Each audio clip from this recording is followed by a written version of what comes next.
ਕਿਹਾ ਜਾਂਦਾ ਹੈ, ਤੁਸੀਂ ਨਾਮ ਲਿਆ ਭਾਈ ਰਣਜੀਤ ਸਿੰਘ ਦਾ, ਅਕਸਰ ਕਹਿੰਦੇ ਕਿ ਸਿਰ ਵਾਰਨ ਦੀ ਨਹੀਂ ਵਰਤਣ ਦੀ ਲੋੜ ਹੈ ਜੀ। ਪਰ ਜਿਵੇਂ ਪਾਤਸ਼ਾਹ ਤਵੀ ਤੇ ਬੈਠੇ, ਨੌਵੇਂ ਪਾਤਸ਼ਾਹ ਨੇ ਸੀਸ ਦਿੱਤਾ, ਦਸਮ ਪਾਤਸ਼ਾਹ ਨੇ ਸਰਬੰਸ ਵਾਰਿਆ। ਜੇ ਇਹਦੀ ਗੱਲ ਕਰਦੇ ਨਾ, ਵੈਸੇ ਮੈਂ ਇੱਕ ਚੀਜ਼ ਸਪਸ਼ਟ ਕਰਦੇ ਆ, ਕਿਸੇ ਦੀ ਜ਼ਰੂਰਤ ਨਹੀਂ ਸੀਗੀ ਕਿ ਪਾਤਸ਼ਾਹ ਨੂੰ ਤਵੀ ਤੇ ਬਹਾ ਲੈਂਦੇ। ਅਜੋਕੇ ਸਮੇਂ ਗੁਰਮਤ ਪ੍ਰਚਾਰ ਦੀ ਜਿਹੜੀ ਪਰਿਭਾਸ਼ਾ ਉਹਨੂੰ ਬਦਲ ਕੇ ਜੋ ਇੱਕ ਖਲਬਲੀ ਵਾਲਾ ਮਾਹੌਲ ਪੈਦਾ ਕੀਤਾ ਗਿਆ, ਅਕਾਲੀ ਸਾਹਿਬ ਦੇ ਲਈ ਕੌਣ ਜ਼ਿੰਮੇਵਾਰ ਹੈ?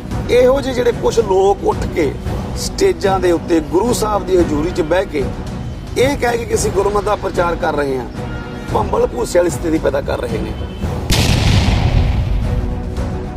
ਇੱਥੋਂ ਤੱਕ ਈਵਨ ਕਿ ਹੁਣ ਤੇ ਉਹਨਾਂ ਨੇ ਕਿੰਤੂ ਸ਼ਹੀਦਾਂ ਸਿੰਘਾਂ ਤੇ ਵੀ ਕਰਤਾ।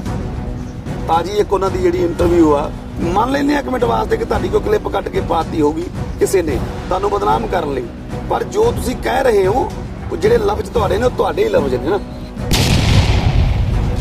ਤੇ ਉਹ ਨਹੀਂ ਲੱਗਦਾ ਕਿ ਉਹ ਇਹ ਸਿੱਧ ਕਰਨ ਦਾ ਯਤਨ ਕਰਦੇ ਕਿ ਜਿਨ੍ਹਾਂ ਨੇ ਸ਼ਹਾਦਤਾਂ ਦਿੱਤੀਆਂ ਉਹ ਮੂਰਖ ਸਨ? ਜਿਹੜੀਆਂ ਕਿਤਾਬਾਂ ਪੜ੍ਹ ਕੇ ਉਹ ਬੋਲ ਰਿਹਾ ਨਾ, ਜਿਹੜੀ ਕਾਮਰੇਡੀ ਸੋਚ ਉਹਦੇ ਅੰਦਰ ਪਨਪ ਰਹੀ ਆ, ਨੇਕੀ ਵਰਗਿਆਂ ਨੂੰ ਸੁਣ ਕੇ ਤੇ ਨੇਕੀ ਵਰਗਿਆਂ ਦੀ ਭਾਸ਼ਾ ਜਿਹੜਾ ਪੰਥ 'ਚੋਂ ਛੇਕਿਆ ਹੋਇਆ ਸ਼ਖਸ ਆ। ਤੇ ਜੇ ਗੁਰੂ ਗ੍ਰੰਥ ਸਾਹਿਬ ਜਰੀਆ ਨੇ ਤੇ ਗਿਆਨ ਗੁਰੂ ਆ, ਫਿਰ ਇਹ ਪ੍ਰਕਾਸ਼ ਕਿਉਂ ਕਰਦਾ? ਫਿਰ ਇਹ ਪ੍ਰਕਾਸ਼ ਕਰਕੇ ਆਪਣੀ ਦੁਕਾਨਦਾਰੀ ਕਿਉਂ ਚਲਾ ਰਿਹਾ? ਉਹ ਸਮਝਣ ਦੀ ਲੋੜ ਆ। ਰਣਜੀਤ ਸਿੰਘ ਢੱਡਰੀਆਂ ਵਾਲਾ ਆਪਣੇ ਆਪ ਨੂੰ ਹੀ ਪੂਜਾ ਕਰਾਉਣਾ ਚਾਹੁੰਦਾ ਅਸਲ ਦੇ ਵਿੱਚ।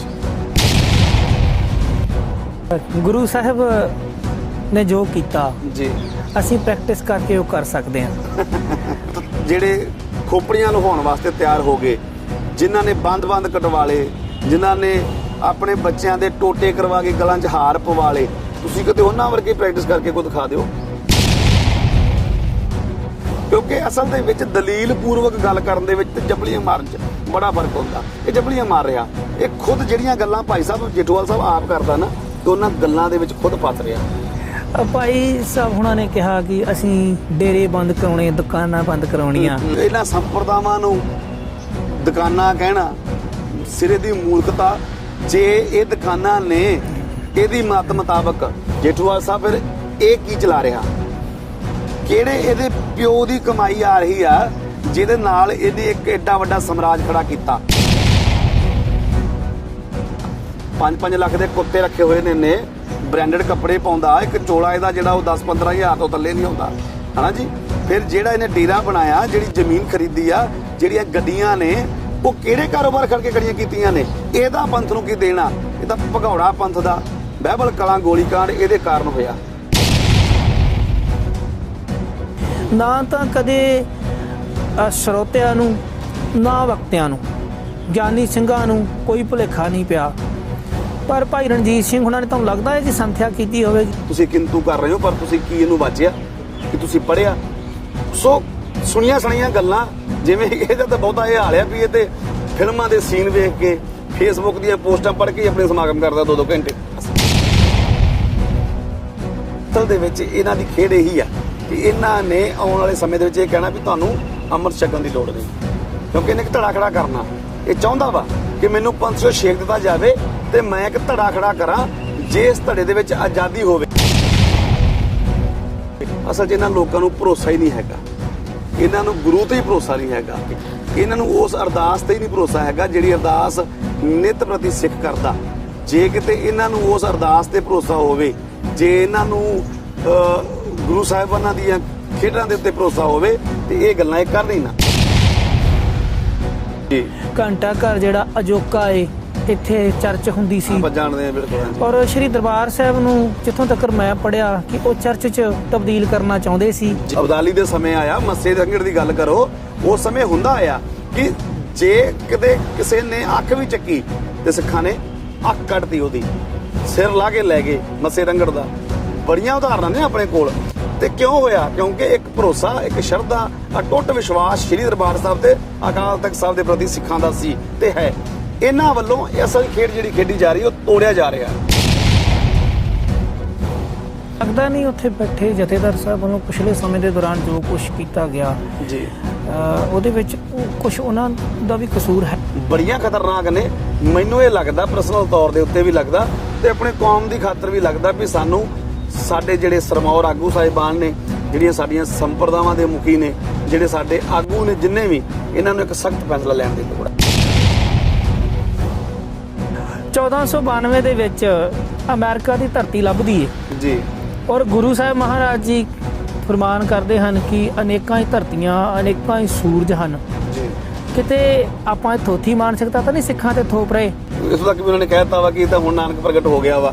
ਇਹਨਾਂ ਇਹ ਵੀ ਕਹਿ ਦਿੱਤਾ ਵਾ ਕਿ ਹੁਣ ਇਹ ਤਾਂ ਅਵਤਾਰ ਆਇਆ ਵਾ, ਹਨਾ। ਇਹ ਅਸਲ ਦੇ ਵਿੱਚ ਜੋ ਲੋਕਾਂ ਦੇ ਵਿੱਚ ਪੈਦਾ ਕਰ ਰਿਹਾ ਨਾ ਹਾਲਾਤ, ਉਹ ਇਹ ਕਰ ਰਿਹਾ ਕਿ ਮੈਂ ਉੱਠਿਆ ਵਾਂ ਤੇ ਮੈਂ ਗਿਆਨ ਦੇ ਰਿਹਾ ਵਾਂ। ਗੁਰੂ ਗੋਬਿੰਦ ਸਿੰਘ ਸੱਚੇ ਪਾਤਸ਼ਾਹ ਉਸ ਅਕਾਲ ਪੁਰਖ ਦੀ ਰੀਸ ਕਰਨੀ ਸਿਰਫ ਉਹਨੇ ਸੋਚੀ ਸੀ।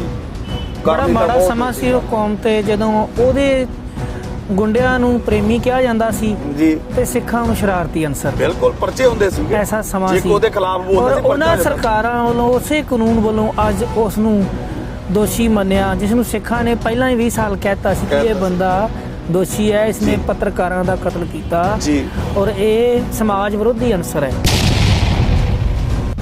ਅੱਜ ਬਾਹਰੀ ਧਰਮ ਸਾਡੇ ਤੇ ਹੈਵੀ ਕਰਨੀ। ਈਸਾਈਅਤ ਦੀ ਗੱਲ ਕਰ ਲਓ, ਅੱਜ ਈਸਾਈ ਧਰਮ ਦੀ ਜਿਹੜੀ ਆ ਉਹਦਾ ਫੈਲਾਅ ਕਿਉਂ ਵੱਧ ਰਿਹਾ, ਡੇਰਾਵਾਦ ਦਾ ਫੈਲਾਅ ਕਿਉਂ ਵੱਧ ਰਿਹਾ? ਕਿਉਂਕਿ ਉਹ ਆਪਣਾ ਹੀ ਕਨਸੈਪਟ ਜਿਹੜਾ ਵਾ ਨਾ, ਉਹਨੂੰ ਅਡਾਪਟ ਕਰਕੇ ਉੱਤੇ ਵਰਕ ਕਰ ਰਹੇ ਨੇ। ਗਰੀਬ ਦਾ ਮੂੰਹ, ਗੁਰੂ ਦੀ ਗੋਲ ਕਲਾ ਜਿਹੜਾ ਕਨਸੈਪਟ ਆ, ਉਹਨੂੰ ਅਡਾਪਟ ਕਰਕੇ ਉੱਤੇ ਵਰਕ ਕਰ ਰਹੇ ਨੇ। ਬਾਬਾ ਬੰਦਾ ਸਿੰਘ ਬਹਾਦਰ ਜੀ ਦੇ ਸੁਪੁੱਤਰ ਬਾਬਾ ਅਜੇ ਸਿੰਘ ਦੀ ਜਦੋਂ ਸ਼ਹਾਦਤ ਹੁੰਦੀ ਹੈ ਜੀ, ਉਸ ਵੇਲੇ ਖਾਫੀ ਖਾਨ ਜਿਹੜਾ ਹੈ ਉਹ ਲਾਗੇ ਖੜਾ ਸੀ। ਖਾਫੀ ਖਾਨ ਇਬਰਤਨਾਮਾ ਕਿਤਾਬ 1716 ਦੇ ਵਿੱਚ ਸ਼ਹਾਦਤ ਹੁੰਦੀ ਹੈ ਜੀ, ਔਰ 1722 ਵਿੱਚ ਉਸੇ ਖਾਫੀ ਖਾਨ ਨੇ ਇਬਰਤਨਾਮਾ ਲਿਖਿਆ। ਇੱਕ ਹੋਰ ਲਿਖਾਰੀ ਸੀ ਇਸਲਾਮ ਦਾ ਮੁਤਕਬਰ ਜਲਾਲ, ਉਸਨੇ ਕਿਤਾਬ ਲਿਖੀ ਜੀ। ਇਸ ਗੱਲਾਂ ਨੂੰ ਸਿੱਖਾਂ ਨੂੰ, ਧਰਮ ਪ੍ਰਚਾਰ ਕਮੇਟੀ ਨੂੰ ਉਭਾਰਨ ਦੀ ਲੋੜ ਹੈ ਕਿ ਹਾਂ, ਜਦੋਂ ਸ਼ਹਾਦਤ ਹੋਈ ਉਦੋਂ ਲਾਗੇ ਖੜੇ ਸੀ। ਬਿਲਕੁਲ ਬਿਲਕੁਲ। ਜਿਹੜੇ ਸਵਾਲ ਸਿੱਖਾਂ ਦੇ ਮਨਾਂ ਵਿੱਚ ਪਾਏ ਜਾ ਰਹੇ ਹਨ, ਕਿਤੇ ਨਾ ਕਿਤੇ ਇਹਨਾਂ ਦੇ ਅਲਟਰਨੇਟ ਜਿਹੜਾ ਉੱਤਰ ਆ ਉਹ ਵੀ ਸਾਹਮਣੇ ਆਉਣੇ ਚਾਹੀਦੇ ਹਨ। ਪਰ ਜਿਹੜੀਆਂ ਸੰਪਰਦਾਵਾਂ, ਜਿਹੜੀਆਂ ਜਥੇਬੰਦੀਆਂ ਦੇ ਖਿਲਾਫ ਇਹ ਵੱਡੀ ਪ੍ਰਚਾਰ ਕਰ ਰਿਹਾ ਜਾਂ ਕਰਦੇ ਨੇ, ਇਹਦੇ ਵਰਗੇ ਕਿਤੇ ਨਾ ਕਿਤੇ ਉਹ ਚੁੱਪ ਨਹੀਂ। ਕੋਈ ਵੀ ਗਲਤ ਆ, ਮੈਂ ਨਹੀਂ ਕਹਿੰਦਾ ਰਣਜੀਤ ਸਿੰਘ ਢੱਡਰੀਆਂ ਦੀ ਗੱਲ ਕਰਦਾ, ਕੋਈ ਵੀ ਬੰਦਾ ਜਿਹੜਾ ਗੁਰੂ ਗ੍ਰੰਥ, ਗੁਰੂ ਪੰਥ ਤੇ ਕਿੰਤੂ ਕਰਦਾ, ਇਤਿਹਾਸ ਤੇ ਕਿੰਤੂ ਕਰਦਾ, ਮਰਿਆਦਾ ਤੇ ਕਿੰਤੂ ਕਰਦਾ, ਜਾਂ ਪੰਥ ਦਾ ਨੁਕਸਾਨ ਕਰਦਾ ਕਿਸੇ ਤਰੀਕੇ ਨਾਲ, ਹਰ ਉਸ ਬੰਦੇ ਤੇ ਬੋਲਣ ਦੀ ਲੋੜ ਹੈ। ਹਰ ਇੱਕ ਉਸ ਬੰਦਾ ਵਿਰੋਧ ਕਰਨ ਦੀ ਲੋੜ ਹੈ। ਸਾਡਾ ਵੇਖੋ ਰਣਜੀਤ ਸਿੰਘ ਢੱਡਰੀਆਂ ਵਾਲੇ ਨਾਲ ਕੋਈ ਨਿੱਜੀ ਵਿਵਾਦ ਨਹੀਂ, ਸਾਡਾ ਕੋਈ ਜ਼ਮੀਨੀ ਉਹਦੇ ਨਾਲ ਵੰਡ ਵਿਹਾਰ ਨਹੀਂ। ਰਣਜੀਤ ਸਿੰਘ ਢੱਡਰੀਆਂ ਵਾਲਾ ਇੰਨਾ ਲੰਮਾ ਸਮਾਂ ਪ੍ਰਚਾਰ ਕਰਦਾ ਰਿਹਾ, ਬਹੁਤ ਸੁਣਦਾ ਰਿਹਾ। ਜਿੱਦਾਂ ਪਖੰਡਵਾਦ ਤੇ ਉਹ ਬੋਲਦਾ ਸੀ, ਡੇਰਾਵਾਦ ਤੇ ਉਹ ਬੋਲਦਾ ਸੀਗਾ, ਹਰ ਚੀਜ਼ ਦੇ ਉੱਤੇ ਉਹ ਕਿੰਤੂ ਕਰਦਾ ਸੀ, ਬੋਲਦਾ ਸੀ।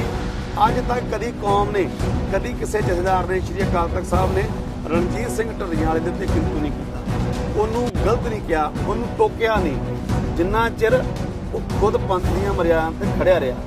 ਅੱਜ ਉਹ ਮੱਥਾ ਲਾ ਰਿਹਾ ਸਿੱਧਾ ਮਰਿਆਦਾ ਦੇ ਨਾਲ, ਸਿਧਾਂਤ ਨਾਲ, ਉਹ ਕਿੰਤੂ ਕਰ ਰਿਹਾ ਗੁਰੂ ਗ੍ਰੰਥ ਸਾਹਿਬ ਸੱਚੇ ਪਾਤਸ਼ਾਹ ਤੇ।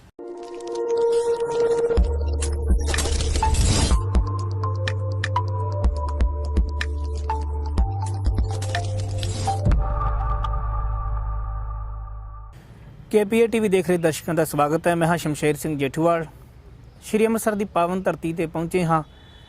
ਪੰਥਕ ਸ਼ਖਸੀਅਤ, ਸੰਘਰਸ਼ਸ਼ੀਲ ਨੌਜਵਾਨ, ਜਥਾ ਸਲਤ ਖਾਲਸਾ ਦੇ ਸੇਵਾਦਾਰ, ਪੰਥਕ ਮੋਰਚਿਆਂ ਵਿੱਚ ਅਹਿਮ ਭੂਮਿਕਾ ਨਿਭਾਉਣ ਵਾਲੇ, ਪੰਥ ਵਸੇ ਮੈਂ ਉਜੜਾ ਮਨ ਚਾਓ ਕਨੇਰਾ ਦਾ ਨਾਰਾ ਲਾਉਣ ਵਾਲੇ ਭਾਈ ਪਰਮਜੀਤ ਸਿੰਘ ਜੀ ਅਕਾਲੀ ਸਾਹਿਬ ਨੂੰ ਸਭ ਤੋਂ ਪਹਿਲਾਂ ਫਤਿਹ ਨਾਲ ਸਾਂਝ ਕਰੀਏ। ਵਾਹਿਗੁਰੂ ਜੀ ਕਾ ਖਾਲਸਾ, ਵਾਹਿਗੁਰੂ ਜੀ ਕੀ ਫਤਿਹ। ਭਾਈ ਪਰਮਜੀਤ ਸਿੰਘ ਜੀ, ਅਕਾਲੀ ਲਫ਼ਜ਼ ਆਪਣੇ ਆਪ ਦੇ ਵਿੱਚ ਅੱਜ ਇੱਕ ਪ੍ਰਸ਼ਨ ਚਿੰਨ੍ਹ ਬਣਿਆ ਹੈ। ਪਿਛਲੇ ਸਮੇਂ ਦੌਰਾਨ ਜੋ ਕੁਝ ਵਾਪਰਿਆ, ਲਗਭਗ ਇੱਕ ਦਹਾਕੇ ਤੋਂ ਜਿਹੜੀ ਸੋਸ਼ਲ ਮੀਡੀਆ ਤੇ ਲਹਿਰ ਚੱਲ ਰਹੀ ਹੈ, ਅਕਾਲੀ ਲਫ਼ਜ਼ ਨੂੰ ਇੱਕ ਆਮ ਲਫ਼ਜ਼ ਬਣਾ ਦਿੱਤਾ ਗਿਆ, ਮਜ਼ਾਕ ਦਾ ਪਾਤਰ ਬਣਾ ਦਿੱਤਾ ਗਿਆ।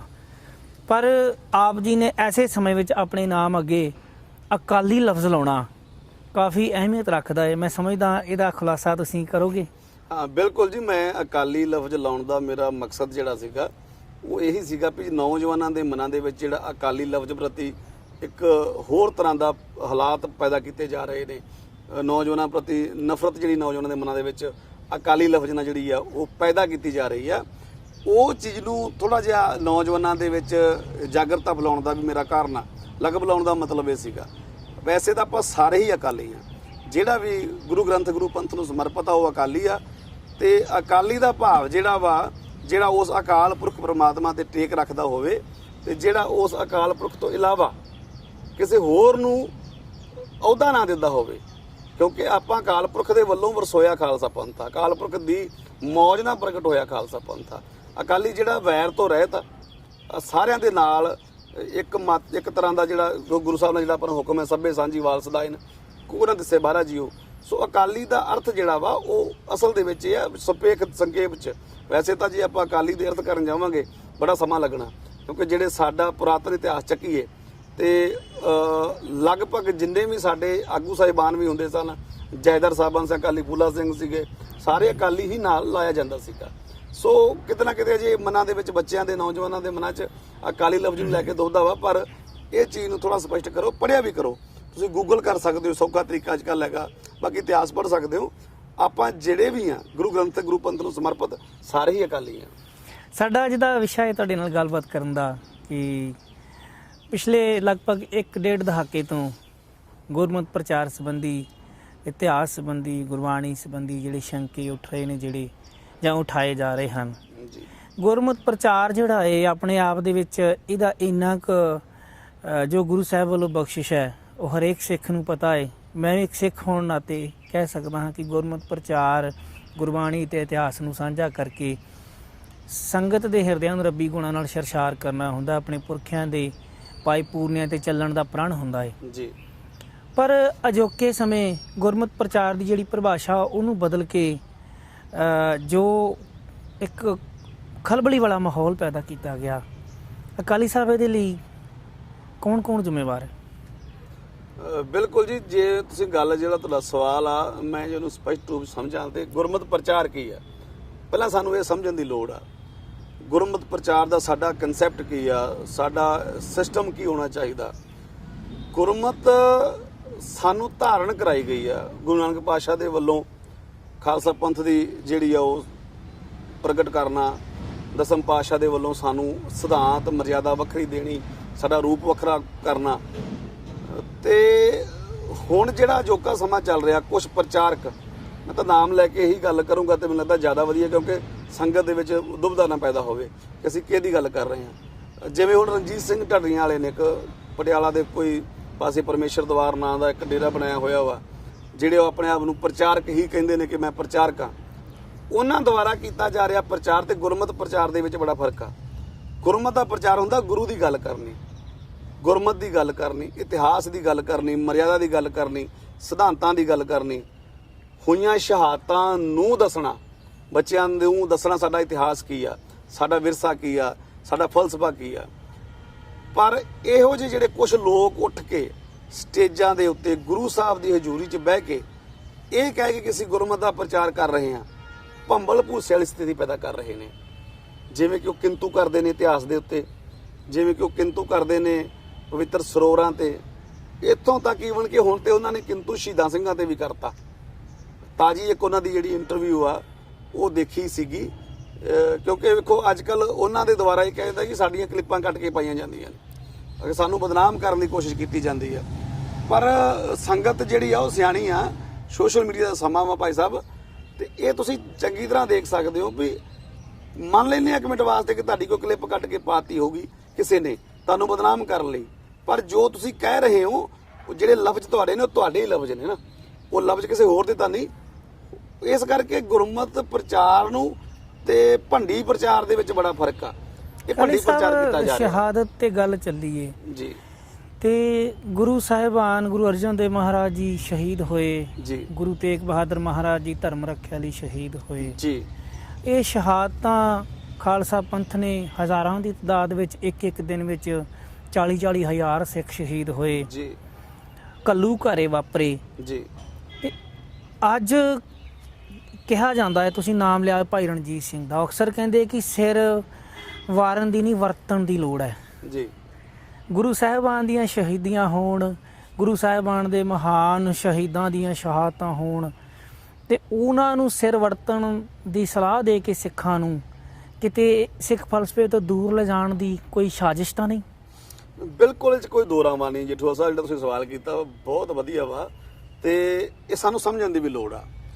ਹੁਣ ਜਿਵੇਂ ਉਹਨਾਂ ਨੇ ਕਿਹਾ ਕਿ ਸਿਰ ਵਰਤਣ ਦੀ ਲੋੜ ਆ, ਸਿਰ ਦੇਣ ਦੀ ਲੋੜ ਨਹੀਂ, ਤੇ ਜੇ ਅਸੀਂ ਇਸ ਲੌਜੀਕ ਨੂੰ ਲੈ ਕੇ, ਕਿਉਂਕਿ ਲੌਜੀਕ ਦੀ ਗੱਲ ਕਰਦੇ ਆ ਜ਼ਿਆਦਾ, ਉਹ ਉਹਨਾਂ ਦਾ ਹੁੰਦਾ ਕਿ ਮੈਂ ਲੌਜੀਕਲੀ ਗੱਲ ਕਰਦਾ ਵਾਂ, ਸੋ ਜੇ ਉਹਨਾਂ ਦੇ ਲੌਜੀਕ ਨੂੰ ਵੇਖਿਆ ਜਾਵੇ ਕਿ ਉਹ ਕਹਿ ਰਹੇ ਨੇ ਕਿ ਸਿਰ ਵਰਤਣ ਦੀ ਲੋੜ ਹੈਗੀ ਆ, ਸਿਰ ਦੇਣ ਦੀ ਨਹੀਂ, ਫਿਰ ਜਿਹੜੀਆਂ ਸ਼ਹਾਦਤਾਂ ਕਿਤੇ ਨੇ, ਉਹ ਨਹੀਂ ਲੱਗਦਾ ਕਿ ਉਹ ਇਹ ਸਿੱਧ ਕਰਨ ਦਾ ਯਤਨ ਕਰਦੇ ਕਿ ਜਿਨ੍ਹਾਂ ਨੇ ਸ਼ਹਾਦਤਾਂ ਦਿੱਤੀਆਂ ਉਹ ਮੂਰਖ ਸਨ? ਮੈਂ ਉਹੀ ਤੁਹਾਨੂੰ ਕਹਿਣ ਲੱਗਾ ਸੀ, ਅਸਲ ਦੇ ਵਿੱਚ ਉਹਨਾਂ ਦੇ ਜਿਹੜਾ ਉਹਨਾਂ ਦਾ ਫੇਕ ਲੌਜੀਕ ਆ ਨਾ, ਉਹਦੇ ਮੁਤਾਬਕ ਉਹ ਕੀ ਕਹਿ ਰਹੇ ਨੇ ਕਿ ਜਿਹੜੀਆਂ ਸ਼ਹਾਦਤਾਂ ਜਿਹੜੀਆਂ ਹੋਣੀਆਂ ਨੇ, ਇਹਦਾ ਮਤਲਬ ਵੀ ਇਹਨਾਂ ਸ਼ਹਾਦਤਾਂ ਦੀ ਕੋਈ ਲੋੜ ਨਹੀਂ ਸੀ ਜਾਂ ਇਹਨਾਂ ਸ਼ਹਾਦਤਾਂ ਦਾ ਕੋਈ ਫਾਇਦਾ ਨਹੀਂ ਹੋਇਆ ਉਹਨਾਂ ਮੁਤਾਬਕ। ਜਿਵੇਂ ਹੁਣ ਭਾਈ ਮਤੀ ਦਾਸ ਦੇ ਉੱਤੇ ਉਹਨਾਂ ਨੇ ਕਿੰਤੂ ਕੀਤਾ, ਆਪਣੀਆਂ ਗੱਲਾਂ ਕਰਦਿਆਂ ਕਰਦਿਆਂ ਉਹਨਾਂ ਨੇ ਉਦਾਹਰਨ ਦਿੱਤੀ ਕਿ ਅੱਗੇ ਦੇ ਵਾਸਤੇ ਆਪਣਾ ਅੱਗਾ ਸੁਧਾਰਨ ਦੇ ਚੱਕਰ ਦੇ ਵਿੱਚ ਇੱਥੇ ਤਾਂ ਮਤੀ ਦਾਸ ਵਰਗਿਆਂ ਨੇ ਜਿਹੜੀ ਨੇ ਉਹ ਸਿਰ ਦਿੱਤੇ ਨੇ, ਕੋਪੜੀਆਂ ਲਵਾਈਆਂ ਨੇ, ਪਰ ਉਹਦਾ ਕੋਈ ਮਤਲਬ ਨਹੀਂ ਹੈਗਾ, ਯਾਨੀ ਕਿ ਉਹਦਾ ਕੋਈ ਫਾਇਦਾ ਨਹੀਂ ਹੈਗਾ। ਪਰ ਮੈਂ ਨੌਜਵਾਨਾਂ ਨੂੰ ਖਾਸ ਕਰਕੇ ਬੇਨਤੀ ਕਰਨਾ ਚਾਹੁੰਦਾ ਵੀ ਜੇ ਇਹਦੇ ਲੌਜਿਕ ਨੂੰ ਆਪਾਂ ਲੈ ਲੈਨੇ 1 ਮਿੰਟ ਵਾਸਤੇ, ਤੇ ਫਿਰ ਗੁਰੂ ਪਾਤਸ਼ਾਹ ਵੱਲੋਂ, ਗੁਰੂ ਨਾਨਕ ਪਾਤਸ਼ਾਹ ਨੇ ਜਿਹੜਾ ਸੀਗਾ ਇਹ ਬਾਬਰ ਨੂੰ ਜਾਬਰ ਕਿਹਾ, ਉਸ ਸਮੇਂ ਦੇ ਹਾਕਮ ਨਾਲ ਮੱਥਾ ਲਾਇਆ। ਮੈਨੂੰ ਲੱਗਦਾ ਸਭ ਤੋਂ ਵੱਡੀ ਜੰਗ ਦੀ ਸ਼ੁਰੂਆਤ ਸੀਗੀ ਉਹ ਸਮੇਂ ਦੇ ਹਾਕਮ ਦੇ ਨਾਲ ਮੱਥਾ ਲਾਉਣਾ, ਬਾਬਰ ਨੂੰ ਜਾਬਰ ਕਹਿਣਾ। 5ਵੇਂ ਪਾਤਸ਼ਾਹ ਤਵੀ ਤੇ ਬੈਠੇ, 9ਵੇਂ ਪਾਤਸ਼ਾਹ ਨੇ ਸੀਸ ਦਿੱਤਾ, 10ਵੇਂ ਪਾਤਸ਼ਾਹ ਨੇ ਸਰਬੰਸ ਵਾਰਿਆ।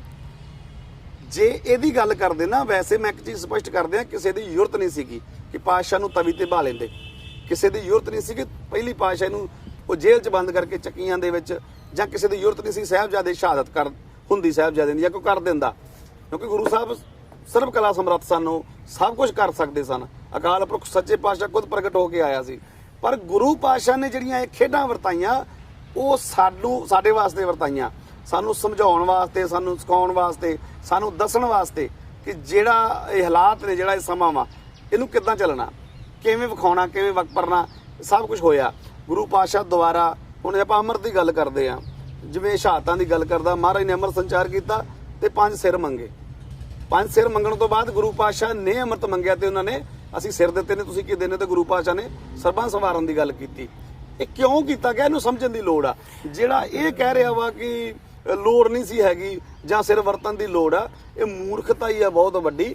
ਮੇਰਾ ਖਿਆਲ ਆਪਾਂ ਸਹੀ ਲਫ਼ਜ਼ਾਂ ਵਿੱਚ ਜੇ ਲਫ਼ਜ਼ ਵਰਤੀਏ ਤੇ ਤੁਹਾਡੇ ਕਹਿਣ ਦਾ ਇਹ ਮਕਸਦ ਹੈ ਕਿ ਉਹ ਘਟਨਾਵਾਂ ਨੂੰ ਵਾਚਣ ਤੋਂ ਬਿਨਾਂ ਜੀ, ਅਤੀਤ ਵਿੱਚ ਵਾਪਰੇ ਸੰਘਰਸ਼ ਨੂੰ ਵਿਚਾਰਨ ਤੋਂ ਬਿਨਾਂ ਹੀ ਆਪਣਾ ਜਿਹੜਾ ਉਹ ਵਿਆਖਿਆ ਕਰੀ ਜਾ ਰਿਹਾ ਬੇਸਿਰ ਪੈਰੀਆਂ ਗੱਲਾਂ ਆਪਣੇ ਮੁਤਾਬਕ। ਮੇਰਾ ਅਗਲਾ ਤੁਹਾਨੂੰ ਸਵਾਲ ਹੈ, ਸ੍ਰੀ ਗੁਰੂ ਗ੍ਰੰਥ ਸਾਹਿਬ ਮਹਾਰਾਜ ਜੀ ਦੇ ਬਾਬਤ ਕਲਗੀਧਰ ਪਾਤਸ਼ਾਹ ਮਹਾਰਾਜ ਜੀ ਤੇ ਉਹਨਾਂ ਦੇ ਪਿਆਰੇ ਸਿੱਖਾਂ ਦੇ ਹੁਕਮਨਾਮੇ ਮਿਲਦੇ ਹਨ। ਆਗਿਆ ਭਈ ਅਕਾਲ ਕੀ ਤਬੇ ਚਲਾਇਓ ਪੰਥ, ਸਭ ਸਿੱਖਨ ਕੋ ਹੁਕਮ ਹੈ ਗੁਰੂ ਮਾਨਿਓ ਗ੍ਰੰਥ, ਗੁਰੂ ਗ੍ਰੰਥ ਜੀ ਮਾਨਿਓ ਪ੍ਰਗਟ ਗੁਰਾਂ ਕੀ ਦੇਹ, ਪ੍ਰਗਟ ਗੁਰਾਂ ਕੀ ਦੇਹ। ਪਰ ਭਾਈ ਰਣਜੀਤ ਸਿੰਘ ਜੀ ਵੱਲੋਂ ਪਿਛਲੇ ਸਮੇਂ ਦੇ ਦੌਰਾਨ ਕਿਹਾ ਗਿਆ ਕਿ ਗ੍ਰੰਥ ਜਰੀਆ ਏ, ਗਿਆਨ ਗੁਰੂ ਏ, ਜਰੀਆ ਸੜ ਸਕਦਾ ਏ, ਜਰੀਆ ਡੁੱਬ ਸਕਦਾ ਏ। ਇਹ ਲਫ਼ਜ਼ ਵਰਤ ਕੇ ਸ੍ਰੀ ਗੁਰੂ ਗ੍ਰੰਥ ਸਾਹਿਬ ਮਹਾਰਾਜ ਜੀ ਹਾਜ਼ਰ ਨਾਜ਼ਰ ਸਤਿਗੁਰੂ ਦਾ ਇਹਨੂੰ ਨਰਾਦਰ ਮੰਨਿਆ ਜਾਵੇ ਜਾਂ ਉਹਨਾਂ ਦੀ ਇਹ ਅਗਿਆਨਤਾ, ਕੀ ਕਹੋਗੇ? ਮੈਨੂੰ ਲੱਗਦਾ ਵੀ ਇੱਕ ਤਾਂ ਉਹਦੀ ਅਗਿਆਨਤਾ ਹੀ ਆ, ਨਰਾਦਰ ਤਾਂ ਉਹ ਕਰ ਹੀ ਰਿਹਾ, ਇਹ ਤਾਂ ਕੋਈ ਦੋਰਾਵਾਂ ਨਹੀਂ ਹੈਗੀ। ਨਰਾਦਰ ਤਾਂ ਜਿਹੜਾ ਉਹ ਕਰ ਰਿਹਾ ਉਹ ਤਾਂ ਦਿਖ ਰਿਹਾ ਆਪਾਂ ਨੂੰ ਸਾਰਿਆਂ ਨੂੰ, ਅਗਿਆਨਤਾ ਉਹਦੀ ਜ਼ਿਆਦਾ ਵੱਡੀ ਆ। ਕਿਉਂਕਿ ਜਿਹੜੀਆਂ ਕਿਤਾਬਾਂ ਪੜ੍ਹ ਕੇ ਉਹ ਬੋਲ ਰਿਹਾ ਨਾ, ਜਿਹੜੀ ਕਾਮਰੇਡੀ ਸੋਚ ਉਹਦੇ ਅੰਦਰ ਪਨਪ ਰਹੀ ਆ, ਨੇਕੀ ਅਰਗਿਆਂ ਨੂੰ ਸੁਣ ਕੇ ਤੇ ਨੇਕੀ ਅਰਗਿਆਂ ਦੀ ਭਾਸ਼ਾ ਜਿਹੜਾ ਪੰਥ ਚੋਂ ਛੇਕਿਆ ਹੋਇਆ ਸ਼ਖਸ ਆ। ਕਿਉਂਕਿ ਤੁਸੀਂ ਸੁਣਿਆ ਹੋਣਾ, ਮੈਂ ਮਾਫੀ ਚਾਹੁੰਦਾ ਵਿੱਚ ਜ਼ਿਕਰ ਕਰ ਰਿਹਾ ਕਿ ਜਿਵੇਂ ਉਹਨੇ ਕਿਹਾ ਕਿ ਮੈਂ ਹਰਨੇਕ ਸਿੰਘ ਨੇਕੀ ਨੂੰ ਸੁਣਦਾ, ਤੇ ਉਹਦੇ ਵਰਗਿਆਂ ਹੋਰਾਂ ਨੂੰ ਵੀ ਸੁਣਦਾ ਹੋਊਗਾ। ਤੇ ਉਹ ਚੀਜ਼ ਉਹ ਤਾਂ ਬਹੁਤ ਨਿੰਦਾ ਕਰ ਰਿਹਾ ਗੁਰੂ ਸਾਹਿਬ ਮਹਾਰਾਜ ਜੀ। ਨੇਕੀ ਤਾਂ ਸਿੱਧਾ ਪੰਥ ਨਾਲ ਮੱਥਾ ਲਾ ਰਿਹਾ ਜੀ, ਨੇਕੀ ਅਕਾਲ ਤਖਤ ਸਾਹਿਬ ਤੋਂ ਛੇਕਿਆ ਹੋਇਆ ਬੰਦਾ।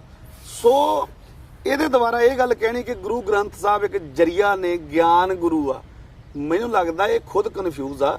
ਇਹ ਸਪਸ਼ਟ ਕਰੇ ਫਿਰ ਜੇ ਗੁਰੂ ਗ੍ਰੰਥ ਸਾਹਿਬ ਜਰੀਆ ਨੇ, ਇਹਦੇ ਮੁਤਾਬਕ ਸਾਡੀ ਤਾਂ ਕਹਿਣ ਦੀ ਹਿੰਮਤ ਨਹੀਂ ਪੈਂਦੀ, ਪਰ ਮਜਬੂਰੀ ਬਸ ਸਾਨੂੰ ਹੁਣ ਇਹ ਗੱਲਾਂ ਕਰਨੀਆਂ ਪੈ ਰਹੀਆਂ ਨੇ। ਤੇ ਜੇ ਗੁਰੂ ਗ੍ਰੰਥ ਸਾਹਿਬ ਜਰੀਆ ਨੇ ਤੇ ਗਿਆਨ ਗੁਰੂ ਆ, ਫਿਰ ਇਹ ਪ੍ਰਕਾਸ਼ ਕਿਉਂ ਕਰਦਾ? ਫਿਰ ਇਹ ਪ੍ਰਕਾਸ਼ ਕਰਕੇ ਆਪਣੀ ਦੁਕਾਨਦਾਰੀ ਕਿਉਂ ਚਲਾ ਰਿਹਾ? ਜਿਹੜਾ ਗਿਆਨ ਉਸ ਨੂੰ ਅਖਬਾਰਾਂ ਤੋਂ ਵੀ ਮਿਲ ਜਾਂਦਾ ਹੈ, ਮੈਗਜ਼ੀਨਾਂ ਤੋਂ ਵੀ ਮਿਲ ਜਾਂਦਾ ਹੈ, ਟੀਵੀ ਤੋਂ ਵੀ, ਹਰ ਚੀਜ਼ ਤੋਂ ਗਿਆਨ ਮਿਲਦਾ, ਪ੍ਰਕਿਰਤੀ ਤੋਂ ਗਿਆਨ ਮਿਲਦਾ ਹੈ। ਪਰ ਗੁਰੂ ਸਾਹਿਬਾਨ ਨੂੰ ਸਾਖੀ ਬਣਾ ਕੇ ਵਿੱਚ ਉਦਾਹਰਣ ਦੇਣੀ ਆਪਣੇ ਆਪ ਦੇ ਵਿੱਚ ਇੱਕ ਕਾਫੀ ਗੁੰਝਲਦਾਰ ਮਸਲਾ ਹੈ। ਜਿਹੜੀ ਹੋਈ ਮਾਨਸਿਕਤਾ ਵਾ ਜੀ, ਅਸਲ ਦੇ ਵਿੱਚ ਜੋ ਚਾਹੁੰਦਾ ਨਾ ਜੀ, ਉਹ ਸਮਝਣ ਦੀ ਲੋੜ ਆ। ਰਣਜੀਤ ਸਿੰਘ ਢੱਡਰੀਆਂ ਵਾਲਾ ਆਪਣੇ ਆਪ ਨੂੰ ਹੀ ਪੂਜਾ ਕਰਾਉਣਾ ਚਾਹੁੰਦਾ ਅਸਲ ਦੇ ਵਿੱਚ, ਜੋ ਮੈਂ ਹੁਣ ਤੱਕ ਵਾਚਿਆ ਉਹਨੂੰ, ਜਿੰਨਾ ਕਿ ਮੈਂ ਦੇਖ ਰਿਹਾ, ਸੰਗਤ ਨਹੀਂ ਮੈਂ ਕਹਿ ਸਕਦਾ ਉਹਨਾਂ ਨੂੰ, ਜਿਹੜੇ ਉਹ ਲੋਕ ਉਹਨੂੰ ਫਾਲੋ ਕਰਕੇ ਤੇ ਉਹਦੀ ਭਾਸ਼ਾ ਬੋਲਦੇ ਨੇ, ਉਹ ਸੰਗਤ ਨਹੀਂ ਹੋ ਸਕਦੀ, ਸਰੋਤੇ ਨਹੀਂ ਹੋ ਸਕਦੇ। ਕਿਉਂਕਿ ਸਰੋਤਾ ਹੁੰਦਾ ਨਾ, ਜਿਹੜਾ ਸਰੋਤਾ ਸੁਣਦਾ, ਸਰੋਤਾ ਚੰਗੀ ਚੀਜ਼ ਨੂੰ ਅਡਾਪਟ ਕਰਦਾ, ਮਾੜੀ ਨੂੰ ਲੈਟ ਗੋ ਕਰ ਦਿੰਦਾ।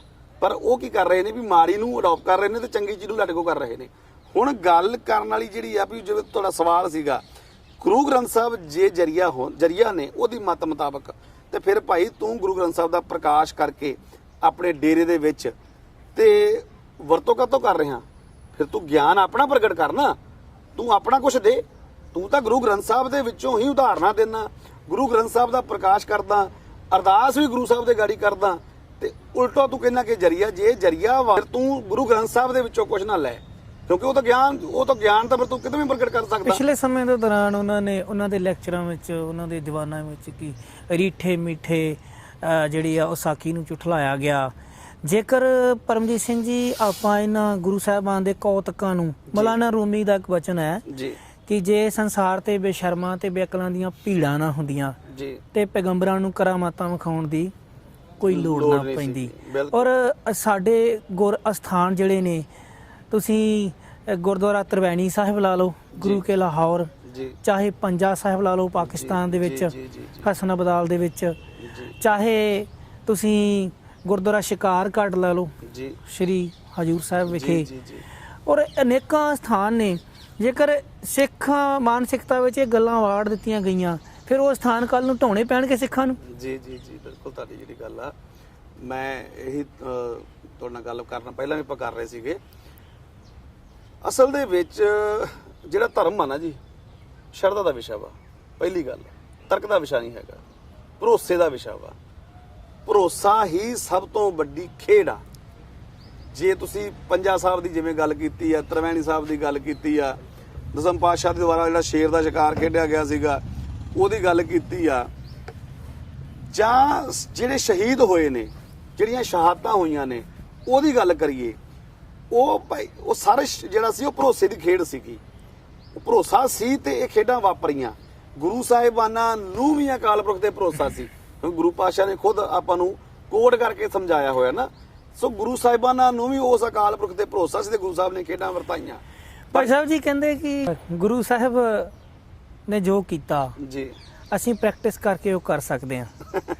ਮੰਨ ਲਓ ਗੁਰੂ ਨਾਨਕ ਸਾਹਿਬ ਮਹਾਰਾਜ ਜੀ ਨੇ, ਭਾਈ ਮੂਲਾ ਜੀ ਜਦੋਂ 6 ਸਾਲਾਂ ਬਾਅਦ ਗੁਰੂ ਸਾਹਿਬ ਜੀ ਨਾਲ ਰਹਿ ਕੇ ਘਰੇ ਪਰਤੇ, ਤੇ ਗੁਰੂ ਸਾਹਿਬ ਦੁਬਾਰਾ ਐਮਨਾਬਾਦ ਆਏ, ਭਾਈ ਮਰਦਾਨਾ ਜੀ ਨੂੰ ਸੱਦਣ ਭੇਜਿਆ, ਮੂਲਾ ਜੀ ਨਹੀਂ ਆਏ, ਉਹਨਾਂ ਦੀ ਸੱਪ ਲੜ ਕੇ ਮੌਤ ਹੁੰਦੀ ਹੈ, ਘਰ ਵਾਲੀ ਆਣ ਕੇ ਭੁੱਬਾ ਮਾਰ ਹੁੰਦੀ, ਬੇਨਤੀ ਕਰਦੀ ਮਹਾਰਾਜ ਬਖਸ਼ ਦਿਓ। ਗੁਰੂ ਸਾਹਿਬ ਮਹਾਰਾਜ ਜੀ ਬਚਨ ਕਰਦੇ ਹਨ ਕਿ ਇਹਨਾਂ ਦਾ ਉਧਾਰ ਭਾਈ ਮੂਲੇ ਦਾ 10ਵੇਂ ਜਾਮੇ ਵਿੱਚ ਕਰਾਂਗੇ। ਜਦੋਂ ਕਲਗੀਧਰ ਪਾਤਸ਼ਾਹ ਮਹਾਰਾਜ ਜੀ ਸ਼ਿਕਾਰ ਘਾਟ, ਜਿੱਥੇ ਅੱਜ ਸਥਾਨ ਹੈ, ਉੱਥੇ ਪਹੁੰਚਦੇ ਹਨ ਤੇ ਉੱਥੇ ਇੱਕ ਖਰਗੋਸ਼ ਨੂੰ ਨੇਜਾ ਮਾਰ ਕੇ ਮਾਰਦੇ ਹਨ, ਤੀਰ ਮਾਰਦੇ ਹਨ, ਇਤਿਹਾਸ ਵਿੱਚ ਆਉਂਦਾ ਹੈ। ਔਰ ਸਿੱਖਾਂ ਨੇ ਸਵਾਲ ਕੀਤਾ ਕਿ ਪਾਤਸ਼ਾਹ ਇਹ ਕੀ ਖੇਡ ਹੈ, ਤੇ ਗੁਰੂ ਸਾਹਿਬ ਨੇ ਦੱਸਿਆ ਕਿ ਇਹ ਭਾਈ ਮੂਲਾ 200 ਸਾਲ ਤੋਂ ਜੂਨਾਂ ਵਿੱਚ ਭਟਕਦਾ ਆ ਰਿਹਾ ਸੀ, 200-250 ਸਾਲ ਤੋਂ। ਤੇ ਕੀ ਆਪਾਂ ਪ੍ਰੈਕਟਿਸ ਕਰਕੇ ਇਹ ਸਭ ਕੁਝ ਕਰ ਸਕਦੇ? ਮੈਂ ਨਾ ਜੀ ਇਹਦਾ ਜਵਾਬ ਤੁਹਾਨੂੰ ਇਹ ਦਿੰਦਾ ਵੀ ਇਹ ਤਾਂ ਤੁਸੀਂ ਗੁਰੂ ਸਾਹਿਬ ਦੀ ਗੱਲ ਕਰ ਦਿੱਤੀ ਆ, ਹਨਾ, ਵੀ ਉੱਥੋਂ ਤੱਕ ਤਾਂ ਪਹੁੰਚਣਾ ਹੀ ਬਹੁਤ ਵੱਡੀ ਖੇਡ ਆ, ਤਾਂ ਸੋਚ ਹੀ ਨਹੀਂ ਸਕਦੇ। ਮੈਂ ਤਾਂ ਇਹਨੂੰ ਇਹ ਕਹਿਣਾ ਮੈਂ ਭਾਈ ਰਣਜੀਤ ਸਿੰਘ ਜੀ, ਤੁਸੀਂ ਗੁਰੂ ਸਾਹਿਬਾਨਾਂ ਦੇ ਕਰਕੇ ਪ੍ਰੈਕਟੀਕਲ ਤੇ ਪ੍ਰੈਕਟਿਸ ਕਰਕੇ ਕੀ ਕਰਨਾ, ਤੁਸੀਂ ਉਹਨਾਂ ਦੇ ਸਿੱਖਾਂ ਦੁਆਰਾ ਜਿਹੜੀਆਂ ਖੇਡਾਂ ਖੇਡੀਆਂ ਗਈਆਂ ਨੇ ਉਹੀ ਕਰਕੇ ਦਿਖਾ ਦਿਓ। ਉਹ ਤਾਂ ਪ੍ਰੈਕਟਿਸ ਕਰਕੇ ਤੁਸੀਂ ਕਿੱਥੇ ਕਰ ਲਓਗੇ, ਜਿਹੜੀਆਂ ਗੁਰੂ ਸਾਹਿਬਾਨਾਂ ਦੇ ਸਿੱਖਾਂ ਦੀਆਂ, ਜਿਹੜੇ ਸਿੱਖ ਗੁਰੂ ਸਾਹਿਬਾਨਾਂ ਦੇ ਉੱਤੇ ਭਰੋਸਾ ਕਰਕੇ ਤੇ ਜਿਹੜੇ ਖੋਪੜੀਆਂ ਲਹਾਉਣ ਵਾਸਤੇ ਤਿਆਰ ਹੋ ਗਏ, ਜਿਨ੍ਹਾਂ ਨੇ ਬੰਦ ਕਟਵਾ ਲਏ, ਜਿਨ੍ਹਾਂ ਨੇ ਆਪਣੇ ਬੱਚਿਆਂ ਦੇ ਟੋਟੇ ਕਰਵਾ ਕੇ ਗਲਾਂ 'ਚ ਹਾਰ ਪਵਾ ਲਏ, ਤੁਸੀਂ ਕਿਤੇ ਉਹਨਾਂ ਵਰਗੀ ਪ੍ਰੈਕਟਿਸ ਕਰਕੇ ਕੋਈ ਦਿਖਾ ਦਿਓ। ਤੁਸੀਂ ਆ ਜਾਓ, ਤੁਸੀਂ ਕਿਤੇ ਜੇ ਤੁਸੀਂ ਇਹ ਗੱਲ ਕਰਦੇ ਹੋ ਕਿ ਆ ਜਾਓ, ਤੁਸੀਂ ਬਹਿ ਜਾਓ ਤੇ ਤੁਹਾਡਾ ਬੰਦ ਕੱਟ ਕੇ ਦੇਖਦੇ ਹਾਂ ਭਲਾ ਕਟਵਾ ਲਓਗੇ। ਅਸਲ ਦੇ ਵਿੱਚ ਜੋ ਇਹ ਕਰ ਰਿਹਾ ਨਾ, ਉਹ ਇਹ ਕਰ ਰਿਹਾ ਵਾ ਮਾਨਸਿਕ ਨਸਲਕੁਸ਼ੀ। ਇਹਨੂੰ ਮਾਨਸਿਕ ਨਸਲਕੁਸ਼ੀ ਕਿਹਾ ਜਾਂਦਾ। ਇਹ ਮਾਨਸਿਕ ਨਸਲਕੁਸ਼ੀ ਕਰ ਰਿਹਾ ਵਾ ਨੌਜਵਾਨਾਂ, ਬੱਚਿਆਂ ਦੀ। ਇਹ ਉਹਨਾਂ ਦੇ ਮਨਾਂ ਦੇ ਵਿੱਚ ਇਹ ਚੀਜ਼ਾਂ ਬਿਠਾ ਰਿਹਾ ਵੀ ਗੁਰੂ ਸਾਹਿਬਾਨਾਂ ਵੱਲੋਂ ਵਰਤਾਈਆਂ ਗਈਆਂ ਖੇਡਾਂ ਜਿਹੜੀਆਂ ਸਨ ਉਹ ਨਹੀਂ ਵਰਤਾਈਆਂ ਗਈਆਂ, ਇਹਦੇ ਲੌਜਿਕ ਮੁਤਾਬਿਕ ਉਹ ਨਹੀਂ ਹੋ ਸਕਦਾ। ਜਿਵੇਂ ਤੁਸੀਂ ਮੂਲੇ ਖੱਤਰੀ ਦੀ ਗੱਲ ਕੀਤੀ ਆ ਕਿ 250 ਸਾਲ ਬਾਅਦ 200 ਸਾਲ ਬਾਅਦ ਗੁਰੂ ਸਾਹਿਬ ਨੇ, ਪਰ ਹੁਣ ਇਹ ਨਹੀਂ ਮੰਨਦਾ, ਹਨਾ। ਇਹਨੇ ਕਹਿਣਾ ਵੀ ਨਹੀਂ ਇਦਾਂ ਨਹੀਂ ਹੋ ਸਕਦਾ, ਇਹ ਕਿੱਦਾਂ ਹੋ ਗਿਆ, ਇਹ ਹੋ ਹੀ ਨਹੀਂ ਸਕਦਾ। ਕਿਉਂਕਿ ਅਸਲ ਦੇ ਵਿੱਚ ਦਲੀਲ ਪੂਰਵਕ ਗੱਲ ਕਰਨ ਦੇ ਵਿੱਚ ਤੇ ਜਬਲੀਆਂ ਮਾਰਨ 'ਚ ਬੜਾ ਫਰਕ ਹੁੰਦਾ। ਇਹ ਜਬਲੀਆਂ ਮਾਰ ਰਿਹਾ, ਇਹ ਖੁਦ ਜਿਹੜੀਆਂ ਗੱਲਾਂ ਭਾਈ ਸਾਹਿਬ ਜੇਠੂਵਾਲ ਸਾਹਿਬ ਆਪ ਕਰਦਾ ਨਾ, ਕਿ ਉਹਨਾਂ ਗੱਲਾਂ ਦੇ ਵਿੱਚ ਖੁਦ ਫਸ ਰਿਹਾ। ਤੁਸੀਂ ਇਹਦੀ ਕੋਈ ਵੀ ਲੌਜਿਕ ਚੱਕ ਲਓ ਤੇ ਉਸ ਲੌਜਿਕ ਨੂੰ ਬਾਅਦ ਦੇ ਵਿੱਚ ਇਹਨੂੰ ਉਸੇ ਲੌਜਿਕ ਦਾ ਸਵਾਲ ਕਰ ਦਿਓ, ਜਾਂ ਉਸ ਲੌਜਿਕ ਨੂੰ ਥੋੜਾ ਜਿਹਾ ਵਿਚਾਰੋ ਬਹਿ ਕੇ, ਤੁਸੀਂ ਸਮਝ ਜਾਓਗੇ ਵੀ ਇਹ ਜਬਲੀਆਂ ਮਾਰ ਰਿਹਾ ਕਿ ਲੌਜਿਕ ਦੀ ਗੱਲ ਕਰ ਰਿਹਾ। ਕਿਹੜਾ ਗਿਆਨ ਇਹਨੂੰ ਪ੍ਰਗਟ ਹੋਇਆ ਜਿਹੜਾ ਇਹ ਕਹਿੰਦਾ ਕਿ ਮੈਂ 14 ਸਾਲ 20 ਸਾਲ 25 ਸਾਲ ਜਿਹੜਾ ਸੀ ਮੈਂ ਉਹ ਲੋਕਾਂ ਨੂੰ ਮੂਰਖ ਬਣਾਇਆ ਤੇ ਮੈਂ ਗਲਤ ਕੀਤਾ ਤੇ ਹੁਣ ਮੈਨੂੰ ਗਿਆਨ ਪ੍ਰਗਟ ਹੋ ਗਿਆ, ਹੁਣ ਮੈਨੂੰ ਸਮਝ ਆ ਗਈ। ਮੈਨੂੰ ਇਹ ਦੱਸੋ, ਰਣਜੀਤ ਸਿੰਘ ਢੱਡੀਆਂ ਵਾਲਾ ਤੇ ਇਹਦੇ ਸਮਰਥਕ ਜਿਹੜੇ ਨੇ ਉਹ ਜਵਾਬ ਦੇ ਸਕਦੇ ਨੇ ਤਾਂ ਜ਼ਰੂਰ ਦੇਣ ਵੀ ਅੱਜ ਇਹਨੂੰ 20 ਸਾਲ ਲੋਕਾਂ ਨੂੰ ਮੂਰਖ ਬਣਾ ਕੇ ਅੱਜ ਇਹਨੂੰ ਗਿਆਨ ਪ੍ਰਗਟ ਹੋ ਗਿਆ ਤੇ ਇਹ ਗਿਆਨ ਦੀਆਂ ਗੱਲਾਂ ਕਰ ਰਿਹਾ। ਕੀ ਅਸੀਂ ਇਹ ਸਮਝ ਸਕਦੇ ਹਾਂ ਆਉਣ ਵਾਲੇ 4-5 ਸਾਲ ਬਾਅਦ ਇਹਨੂੰ ਹੋਰ ਜ਼ਿਆਦਾ ਗਿਆਨ ਪ੍ਰਗਟ ਹੋਊਗਾ? ਜਿਹੜੀਆਂ ਗੱਲਾਂ ਕਰ ਰਹੇ ਨੇ ਉੱਤੇ ਖੜੇ ਰਹਿਣਗੇ, ਇਹ ਤਾਂ ਸਟੈਂਡ ਰਹੂਗਾ। ਬਿਲਕੁਲ, ਇਹ ਗੱਲ ਸਮਝਣ ਵਾਲੀ। ਜੀ ਜੀ ਜੀ ਜੀ। ਭਾਈ ਸਾਹਿਬ ਹੁਣਾਂ ਨੇ ਕਿਹਾ ਕਿ ਅਸੀਂ ਡੇਰੇ ਬੰਦ ਕਰਾਉਣੇ, ਦੁਕਾਨਾਂ ਬੰਦ ਕਰਾਉਣੀਆਂ। ਜਿਨ੍ਹਾਂ ਨੂੰ ਉਹ ਡੇਰੇ ਕਹਿ ਰਹੇ ਹਨ ਜੀ, ਉਹਨਾਂ ਸੰਪਰਦਾਵਾਂ ਦੇ ਵਿੱਚ ਦਮਦਮੀ ਟਕਸਾਲ ਹੈ, ਉਹਨਾਂ ਦੇ ਵਿੱਚ ਮਸਤੂਆਣਾ, ਨਾਨਕਸਰ ਸੰਪਰਦਾਇ, ਨਿਹੰਗ ਸਿੰਘ ਜਥੇਬੰਦੀਆਂ ਵੀ ਹਨ। ਮਰਿਆਦਾ ਦਾ ਬੜਾ ਰੌਲਾ ਜਿਹੜਾ ਹੈ ਉਹ ਅਕਸਰ ਸੁਣਨ ਨੂੰ ਮਿਲਦਾ ਹੈ, ਹੋਰ ਵੀ ਜਥੇਬੰਦੀਆਂ ਕਹਿੰਦੀਆਂ ਹਨ। ਕੀ ਤੁਹਾਨੂੰ ਲੱਗਦਾ ਹੈ ਕਿ ਇਹਨਾਂ ਸਿੱਖ ਸੰਸਥਾਵਾਂ ਨੂੰ ਡੇਰਾਵਾਦ ਕਿਹਾ ਜਾਵੇ, ਜਾਂ ਇਹ ਡੇਰਾਵਾਦ ਹਨ, ਜਾਂ ਮਰਿਆਦਾ ਦਾ ਫਰਕ ਕੀ ਹੈ? ਵੇਖੋ ਜੀ, ਵਿਚਾਰਕ ਮਤਭੇਦ ਪੰਥ ਵਿੱਚ ਪਹਿਲਾਂ ਵੀ ਸਨ, ਸ਼ੁਰੂ ਤੋਂ ਮਿਸਲਾਂ ਸਨ ਸਾਡੀਆਂ, ਉਦੋਂ ਵੀ ਸਾਡੇ ਵਿਚਾਰਕ ਮਤਭੇਦ ਸੀ। ਇਹ 'ਚ ਕੋਈ ਦੋ ਰਾਵਾਂ ਨਹੀਂ। ਮਤਭੇਦ ਵਿਚਾਰਕ ਹੁੰਦੇ ਨੇ ਤੇ ਹੁੰਦੇ ਰਹਿਣੇ ਤੇ ਉਹ ਅੱਗੇ ਵੀ ਰਹਿਣੇ ਨੇ, ਪਰ ਤੁਸੀਂ ਉਹਨਾਂ ਵਿਚਾਰਕ ਮਤਭੇਦਾਂ ਨੂੰ ਤੁਸੀਂ ਇਸ ਤਰੀਕੇ ਦੇ ਨਾਲ ਪੇਸ਼ ਕਰੋ, ਜਾਂ ਵਿਚਾਰਕ ਮਤਭੇਦਾਂ ਨੂੰ ਵਰਤ ਕਰਕੇ ਤੁਸੀਂ ਇਹਨਾਂ ਸੰਪਰਦਾਵਾਂ ਨੂੰ ਦੁਕਾਨਾਂ ਕਹਿਣਾ ਸਿਰੇ ਦੀ ਮੂਰਖਤਾ। ਜੇ ਇਹ ਦੁਕਾਨਾਂ ਨੇ ਇਹਦੀ ਮਤ ਮੁਤਾਬਕ ਜੇਠੂਵਾਲ ਸਾਹਿਬ ਫਿਰ ਇਹ ਕੀ ਚਲਾ ਰਿਹਾ? ਕਿਹੜੇ ਇਹਦੇ ਪਿਓ ਦੀ ਕਮਾਈ ਆ ਰਹੀ ਆ ਜਿਹਦੇ ਨਾਲ ਇਹਨੇ ਇੱਕ ਐਡਾ ਵੱਡਾ ਸਮਰਾਜ ਖੜਾ ਕੀਤਾ? 5-5 ਲੱਖ ਦੇ ਕੁੱਤੇ ਰੱਖੇ ਹੋਏ ਨੇ, ਨੇ ਬ੍ਰਾਂਡਡ ਕੱਪੜੇ ਪਾਉਂਦਾ, ਇੱਕ ਚੋਲਾ ਇਹਦਾ ਜਿਹੜਾ ਉਹ 10-15 ਹਜ਼ਾਰ ਤੋਂ ਥੱਲੇ ਨਹੀਂ ਆਉਂਦਾ, ਹਨਾ ਜੀ। ਫਿਰ ਜਿਹੜਾ ਇਹਨੇ ਡੇਰਾ ਬਣਾਇਆ, ਜਿਹੜੀ ਜ਼ਮੀਨ ਖਰੀਦੀ ਆ, ਜਿਹੜੀਆਂ ਗੱਡੀਆਂ ਨੇ, ਉਹ ਕਿਹੜੇ ਕਾਰੋਬਾਰ ਕਰਕੇ ਖੜੀਆਂ ਕੀਤੀਆਂ ਨੇ? ਤੁਹਾਡੇ ਕਹਿਣ ਤੋਂ ਭਾਵ ਹੈ ਕਿ ਉਹ ਖੁਦ ਇੱਕ ਧਰਮ ਗੁਰੂ ਬਣੇ ਆ ਔਰ ਖੁਦ ਉਹਨਾਂ ਦਾ ਆਪਣਾ ਡੇਰਾ ਹੈ। ਕੋਈ ਸ਼ੱਕ ਨਹੀਂ, ਖੁਦ ਵੀ। ਫਿਰ ਜੇ ਇਹ ਦੁਕਾਨਾਂ ਨੇ, ਜੇ ਆਪਣੀਆਂ ਸੰਪਰਦਾਵਾਂ ਸਿੱਖ ਕੌਮ ਦੀ ਜਿਹੜੀ ਸਾਡੀਆਂ ਸਰਮੌਰ ਨੇ, ਸਾਡੇ ਦਲ ਪੰਥ ਨੇ, ਜੇ ਇਹ ਦੁਕਾਨਾਂ ਨੇ ਤੇ ਫਿਰ ਇਹ ਵੀ ਤਾਂ ਦੁਕਾਨ ਹੀ ਚਲਾ ਰਿਹਾ ਨਾ ਜੀ। ਫਿਰ ਇਹ ਆਪਣੀ ਦੁਕਾਨ ਨੂੰ ਕਿਉਂ ਨਹੀਂ ਬੰਦ ਕਰ ਦਿੰਦਾ? ਪਹਿਲਾਂ ਜੇ ਅਸੀਂ ਸੱਚ ਦੇ ਰਾਹ ਤੇ ਤੁਰੇ ਆ ਨਾ, ਪਹਿਲਾਂ ਹਮੇਸ਼ਾ ਜਿਹੜੀ ਘਰ ਦੀ ਸਵਾਣੀ ਹੁੰਦੀ ਆ ਨਾ ਜੀ, ਉਹ ਝਾੜੂ ਅੰਦਰੋਂ ਮਾਰ ਕੇ ਬਾਹਰ ਨੂੰ ਲਿਆਉਂਦੀ ਹੁੰਦੀ ਆ ਸਫਾਈ ਕਰਨ ਵਾਸਤੇ। ਕਦੀ ਵੇਖਿਆ ਕਿ ਸਵਾਣੀ ਝਾੜੂ ਬਾਹਰੋਂ ਮਾਰ ਕੇ ਅੰਦਰ ਲੈ ਕੇ ਜਾਵੇ? ਗੰਦ ਹਮੇਸ਼ਾ ਬਾਹਰ ਕੱਢਿਆ ਜਾਂਦਾ ਹੈ। ਜੇ ਇਹ ਸਫਾਈ ਕਰਨ ਤੁਰਿਆ ਤੇ ਫਿਰ ਘਰੋਂ ਸ਼ੁਰੂ kare। ਇਹ ਕਿਉਂ ਇੰਨੀ ਮਹਿੰਗੀ ਗੱਡੀ ਰੱਖ ਕੇ ਬੈਠਾ ਹੋਇਆ ਵਾ? ਇਹ ਕਿਉਂ ਮਖਮਲੀ ਗੱਦਿਆਂ ਤੇ ਸੌਂਦਾ? ਇਹ ਤਖਤ ਪੋਸ਼ ਤੇ ਕਿਉਂ ਨਹੀਂ ਸੌਂਦਾ? ਇਹਦਾ VIP ਟ੍ਰੀਟਮੈਂਟ ਕਿਉਂ ਕੀਤਾ ਜਾਂਦਾ? ਇਹਦੇ ਤਾਂ ਪੈਰਾਂ ਥੱਲੇ ਵੀ ਤੌਲੀਏ ਵਿਛਾਏ ਜਾਂਦੇ ਨੇ। ਤੇ ਇੱਥੇ ਜਿਹੜੀਆਂ ਸੰਪਰਦਾਵਾਂ ਦੇ ਉੱਤੇ ਕਿੰਤੂ ਕਰ ਰਹੇ ਨੇ ਨਾ, ਉਹਨਾਂ ਸੰਪਰਦਾਵਾਂ ਨੇ ਸਿਰ ਦਿੱਤੇ ਨੇ। ਸੰਤ ਗਿਆਨੀ ਜਰਨੈਲ ਸਿੰਘ ਖਾਲਸਾ ਭਿੰਡਰਾਂ ਵਾਲਿਆਂ ਨੇ ਇੰਨੇ ਲੰਮੇ ਸਾਲ ਨੰਗੇ ਪੈਰੀ ਜਿਹੜਾ ਸੀਗਾ ਉਹ ਪੈਲੀਆਂ ਦੀਆਂ ਵੱਟਾਂ ਦੇ ਤੁਰ ਕੇ ਜਾ ਕੇ ਪ੍ਰਚਾਰ ਕੀਤਾ। ਉਸ ਤੋਂ ਬਾਅਦ ਉਸ ਤੋਂ ਇਲਾਵਾ ਸੰਤ ਈਸ਼ਰ ਸਿੰਘ ਜੀ, ਬਾਬਾ ਨਾਨਕ ਸਿੰਘ ਜੀ, ਕਾਰ ਸੇਵਾ ਵਾਲੇ ਮਹਾਂਪੁਰਖ ਨੇ, ਨਿਹੰਗ ਸਿੰਘ ਜਥੇਬੰਦੀਆਂ ਦੇ ਜਿਹੜੇ ਆਗੂ ਨੇ, ਉਹਨਾਂ ਨੇ ਕੌਮ ਦੇ ਵਾਸਤੇ ਕੁਰਬਾਨੀਆਂ ਕੀਤੀਆਂ ਨੇ। ਭਾਰੀ ਸਿੰਘ ਹਰੀਆਂਵੇਲ ਵਾਲੇ ਮਹਾਂਪੁਰਸ਼ ਆਪਣੇ ਕੋਲ ਜਿੱਦੀ ਜਗਦੀ ਮਿਸਾਲ ਨੇ, ਅੱਜ ਵੀ ਗੋਲੀ ਉਹਨਾਂ ਦੇ ਸਰੀਰ ਦੇ ਵਿੱਚ ਮੌਜੂਦ, ਸ਼ਹੀਦ ਦਾ ਖਿਤਾਬ ਉਹਨਾਂ ਨੂੰ ਸ੍ਰੀ ਅਕਾਲ ਤਖਤ। ਮਤਲਬ ਐਗਜ਼ਾਮਪਲ ਮੈਂ ਕਿੰਨੇ ਕੁ ਤੁਹਾਨੂੰ ਦੱਸਾਂ ਕਿ ਜਿਨ੍ਹਾਂ ਨੇ ਕੁਰਬਾਨੀਆਂ ਕੀਤੀਆਂ ਤੇ ਸੰਪਰਦਾਵਾਂ ਹੋਣ ਚਾਹੀਆਂ। ਇਹ ਕੋਈ ਤੇਰੀ ਦੁਕਾਨ ਵਰਗਾ ਨਹੀਂ ਹੈਗਾ ਤੇ ਤੂੰ ਆਪਣੀ ਦੁਕਾਨ ਖੜੀ ਕਰ ਲਈ ਆ ਤੇ ਤੂੰ ਅੱਜ ਉਹਨਾਂ ਦੇ ਉੱਤੇ ਕਿੰਤੂ ਕਰ ਰਿਹਾ ਜਿਨ੍ਹਾਂ ਨੇ ਸ਼ਹਾਦਤਾਂ ਦਿੱਤੀਆਂ। ਦਮਦਮੀ ਟਕਸਾਲ ਦੇ ਉੱਤੇ ਇਹ ਕਿੰਤੂ ਕਰਦਾ, ਕਹਿੰਦਾ ਇਹ ਗੁੰਡਿਆਂ ਦਾ ਗੜ੍ਹ ਹੈ, ਇਹ ਗੁੰਡੇ ਨੇ, ਇਹ ਬਦਮਾਸ਼ ਨੇ। ਮੈਨੂੰ ਦੱਸੋ, ਦਮਦਮੀ ਟਕਸਾਲ ਦੇ ਵਰਗੀਆਂ ਕੁਰਬਾਨੀਆਂ ਇਹ ਕਰ ਸਕਦਾ? ਇਹਦੀ ਕੀ ਕੁਰਬਾਨੀਆਂ ਪੰਥ ਵਾਸਤੇ ਇੰਨਾ ਲੰਮਾ ਸਮਾਂ? ਜਿਵੇਂ ਕਿ ਇਹਦੇ ਖੁਦ ਮੂੰਹ ਦੀ ਗੱਲ ਹੈ ਜੇਠੂਵਾਲ ਸਾਹਿਬ ਕਿ ਮੈਂ ਲੋਕਾਂ ਨੂੰ ਮੂਰਖ ਬਣਾ ਕੇ ਖਾਂਦਾ ਰਿਹਾ, ਮੈਂ ਲੋਕਾਂ ਨੂੰ ਮੂਰਖ ਬਣਾ ਕੇ ਐਸ਼ ਕੀਤੀ, ਮੈਂ ਬਾਬਾ ਬਣਿਆ ਹੋਇਆ ਸੀ, ਮੈਂ ਮੱਥੇ ਟਿਕਾਉਂਦਾ ਸੀ, ਇਹਦੇ ਪੈਰ ਤੋਂ ਪੀਂਦੀਆਂ ਹੁੰਦੀਆਂ ਸੀ ਬੀਬੀਆਂ, ਜਨਮ ਦਿਨ ਮਨਾਉਂਦੀਆਂ ਸੀ ਜਦੋਂ ਇਹਦੀਆਂ। ਇਹਦਾ ਪੰਥ ਨੂੰ ਕੀ ਦੇਣਾ? ਇਹ ਤਾਂ ਭਗੌੜਾ ਪੰਥ ਦਾ ਬਹਿਬਲ ਕਲਾਂ ਗੋਲੀकांड ਇਹਦੇ ਕਾਰਨ ਹੋਇਆ। ਇਹਨੇ ਉੱਥੇ ਮੋਰਚਾ ਲਵਾਇਆ, ਇਹ ਭੱਜਾ। ਇਹਦਾ ਤੁਸੀਂ ਦਾਦੂਵਾਲ ਸਾਹਿਬ ਦੇ ਪਿੱਛੇ ਜੇ ਸਾਰੇ ਚੱਠੇ ਦੇ ਖੋਲੇ ਨੇ, ਹੋਰ ਵੀ ਸਿੰਘਾਂ ਨੇ ਖੋਲੇ ਨੇ। ਇਹਨੇ ਉੱਥੇ ਮੋਰਚਾ ਲਵਾਇਆ ਖੁਦ, ਤੇ ਇਹਨੇ ਕਿਹਾ ਕਿ ਬੇਸ਼ੱਕ ਸਾਨੂੰ ਮਰਨਾ ਪਵੇ ਪਰ ਅਸੀਂ ਇੱਥੋਂ ਉੱਠਾਂਗੇ ਨਹੀਂ, ਅਸੀਂ ਇਨਸਾਫ ਲੈ ਕੇ ਉੱਠਾਂਗੇ। ਤੇ ਜਦੋਂ ਉੱਥੇ ਥੋੜਾ ਜਿਹਾ ਮਾਹੌਲ ਤਲਖੀ ਵਾਲਾ ਹੋਇਆ, ਜਾ ਕੇ ਗੱਡੀ 'ਚ ਲੰਮੇ ਪੈ ਕੇ ਲੁਕਿਆ ਰਿਹਾ। ਇਹ ਕਮਰੇ ਅੰਦਰੋਂ ਬੰਦ ਕਰਕੇ ਲੁਕ ਗਿਆ, ਇਹ ਬਾਹਰ ਨਹੀਂ ਸੀ ਆਉਂਦਾ, ਡਰਦਾ। ਠੀਕ ਆ। ਆਪ ਤਾਂ ਤੂੰ ਭਗੌੜਾ ਪੰਥ ਤੋਂ ਗੁਰੂ ਗ੍ਰੰਥ ਸਾਹਿਬ ਦੇ ਵਾਸਤੇ ਤੂੰ ਖੜ ਨਹੀਂ ਸਕਿਆ, ਤੇ ਤੂੰ ਉਹਨਾਂ ਸੰਪਰਦਾਵਾਂ ਤੇ ਕਿੰਤੂ ਕਰਦਾ ਜਿਨ੍ਹਾਂ ਸੰਪਰਦਾਵਾਂ ਨੇ ਸਿਰ ਦਿੱਤੇ ਨੇ ਕੌਮ ਦੇ ਲਈ, ਜਿਨ੍ਹਾਂ ਨੇ ਸਿਧਾਂਤਾਂ ਲਈ ਕੁਰਬਾਨੀਆਂ ਕੀਤੀਆਂ ਨੇ। ਸੰਤ ਗਿਆਨੀ ਜਰਨੈਲ ਸਿੰਘ ਖਾਲਸਾ ਭਿੰਡਰਾਂਵਾਲੇ ਵਰਗੇ ਤੇ ਬੇਅੰਤ ਯੋਧੇ ਜਿਨ੍ਹਾਂ ਦੀਆਂ ਕੁਰਬਾਨੀਆਂ ਸਦਕਾ ਅੱਜ ਤੇਰੇ ਵਰਗੇ ਜਿਹੜੇ ਨੇ ਨਾ ਸਟੇਜਾਂ ਤੇ ਬਹਿ ਕੇ ਰੌਲਾ ਪਾਉਂਦੇ ਨੇ, ਸੋ ਗੱਲ ਨੂੰ ਹੱਥ ਮਾਰਨ ਦੀ ਲੋੜ ਕਾਲੀ ਸਾਹਿਬ ਸਿੱਖ ਸਰੋਤ ਪੰਥ ਦਾ ਖਜ਼ਾਨਾ ਹਨ ਜੀ।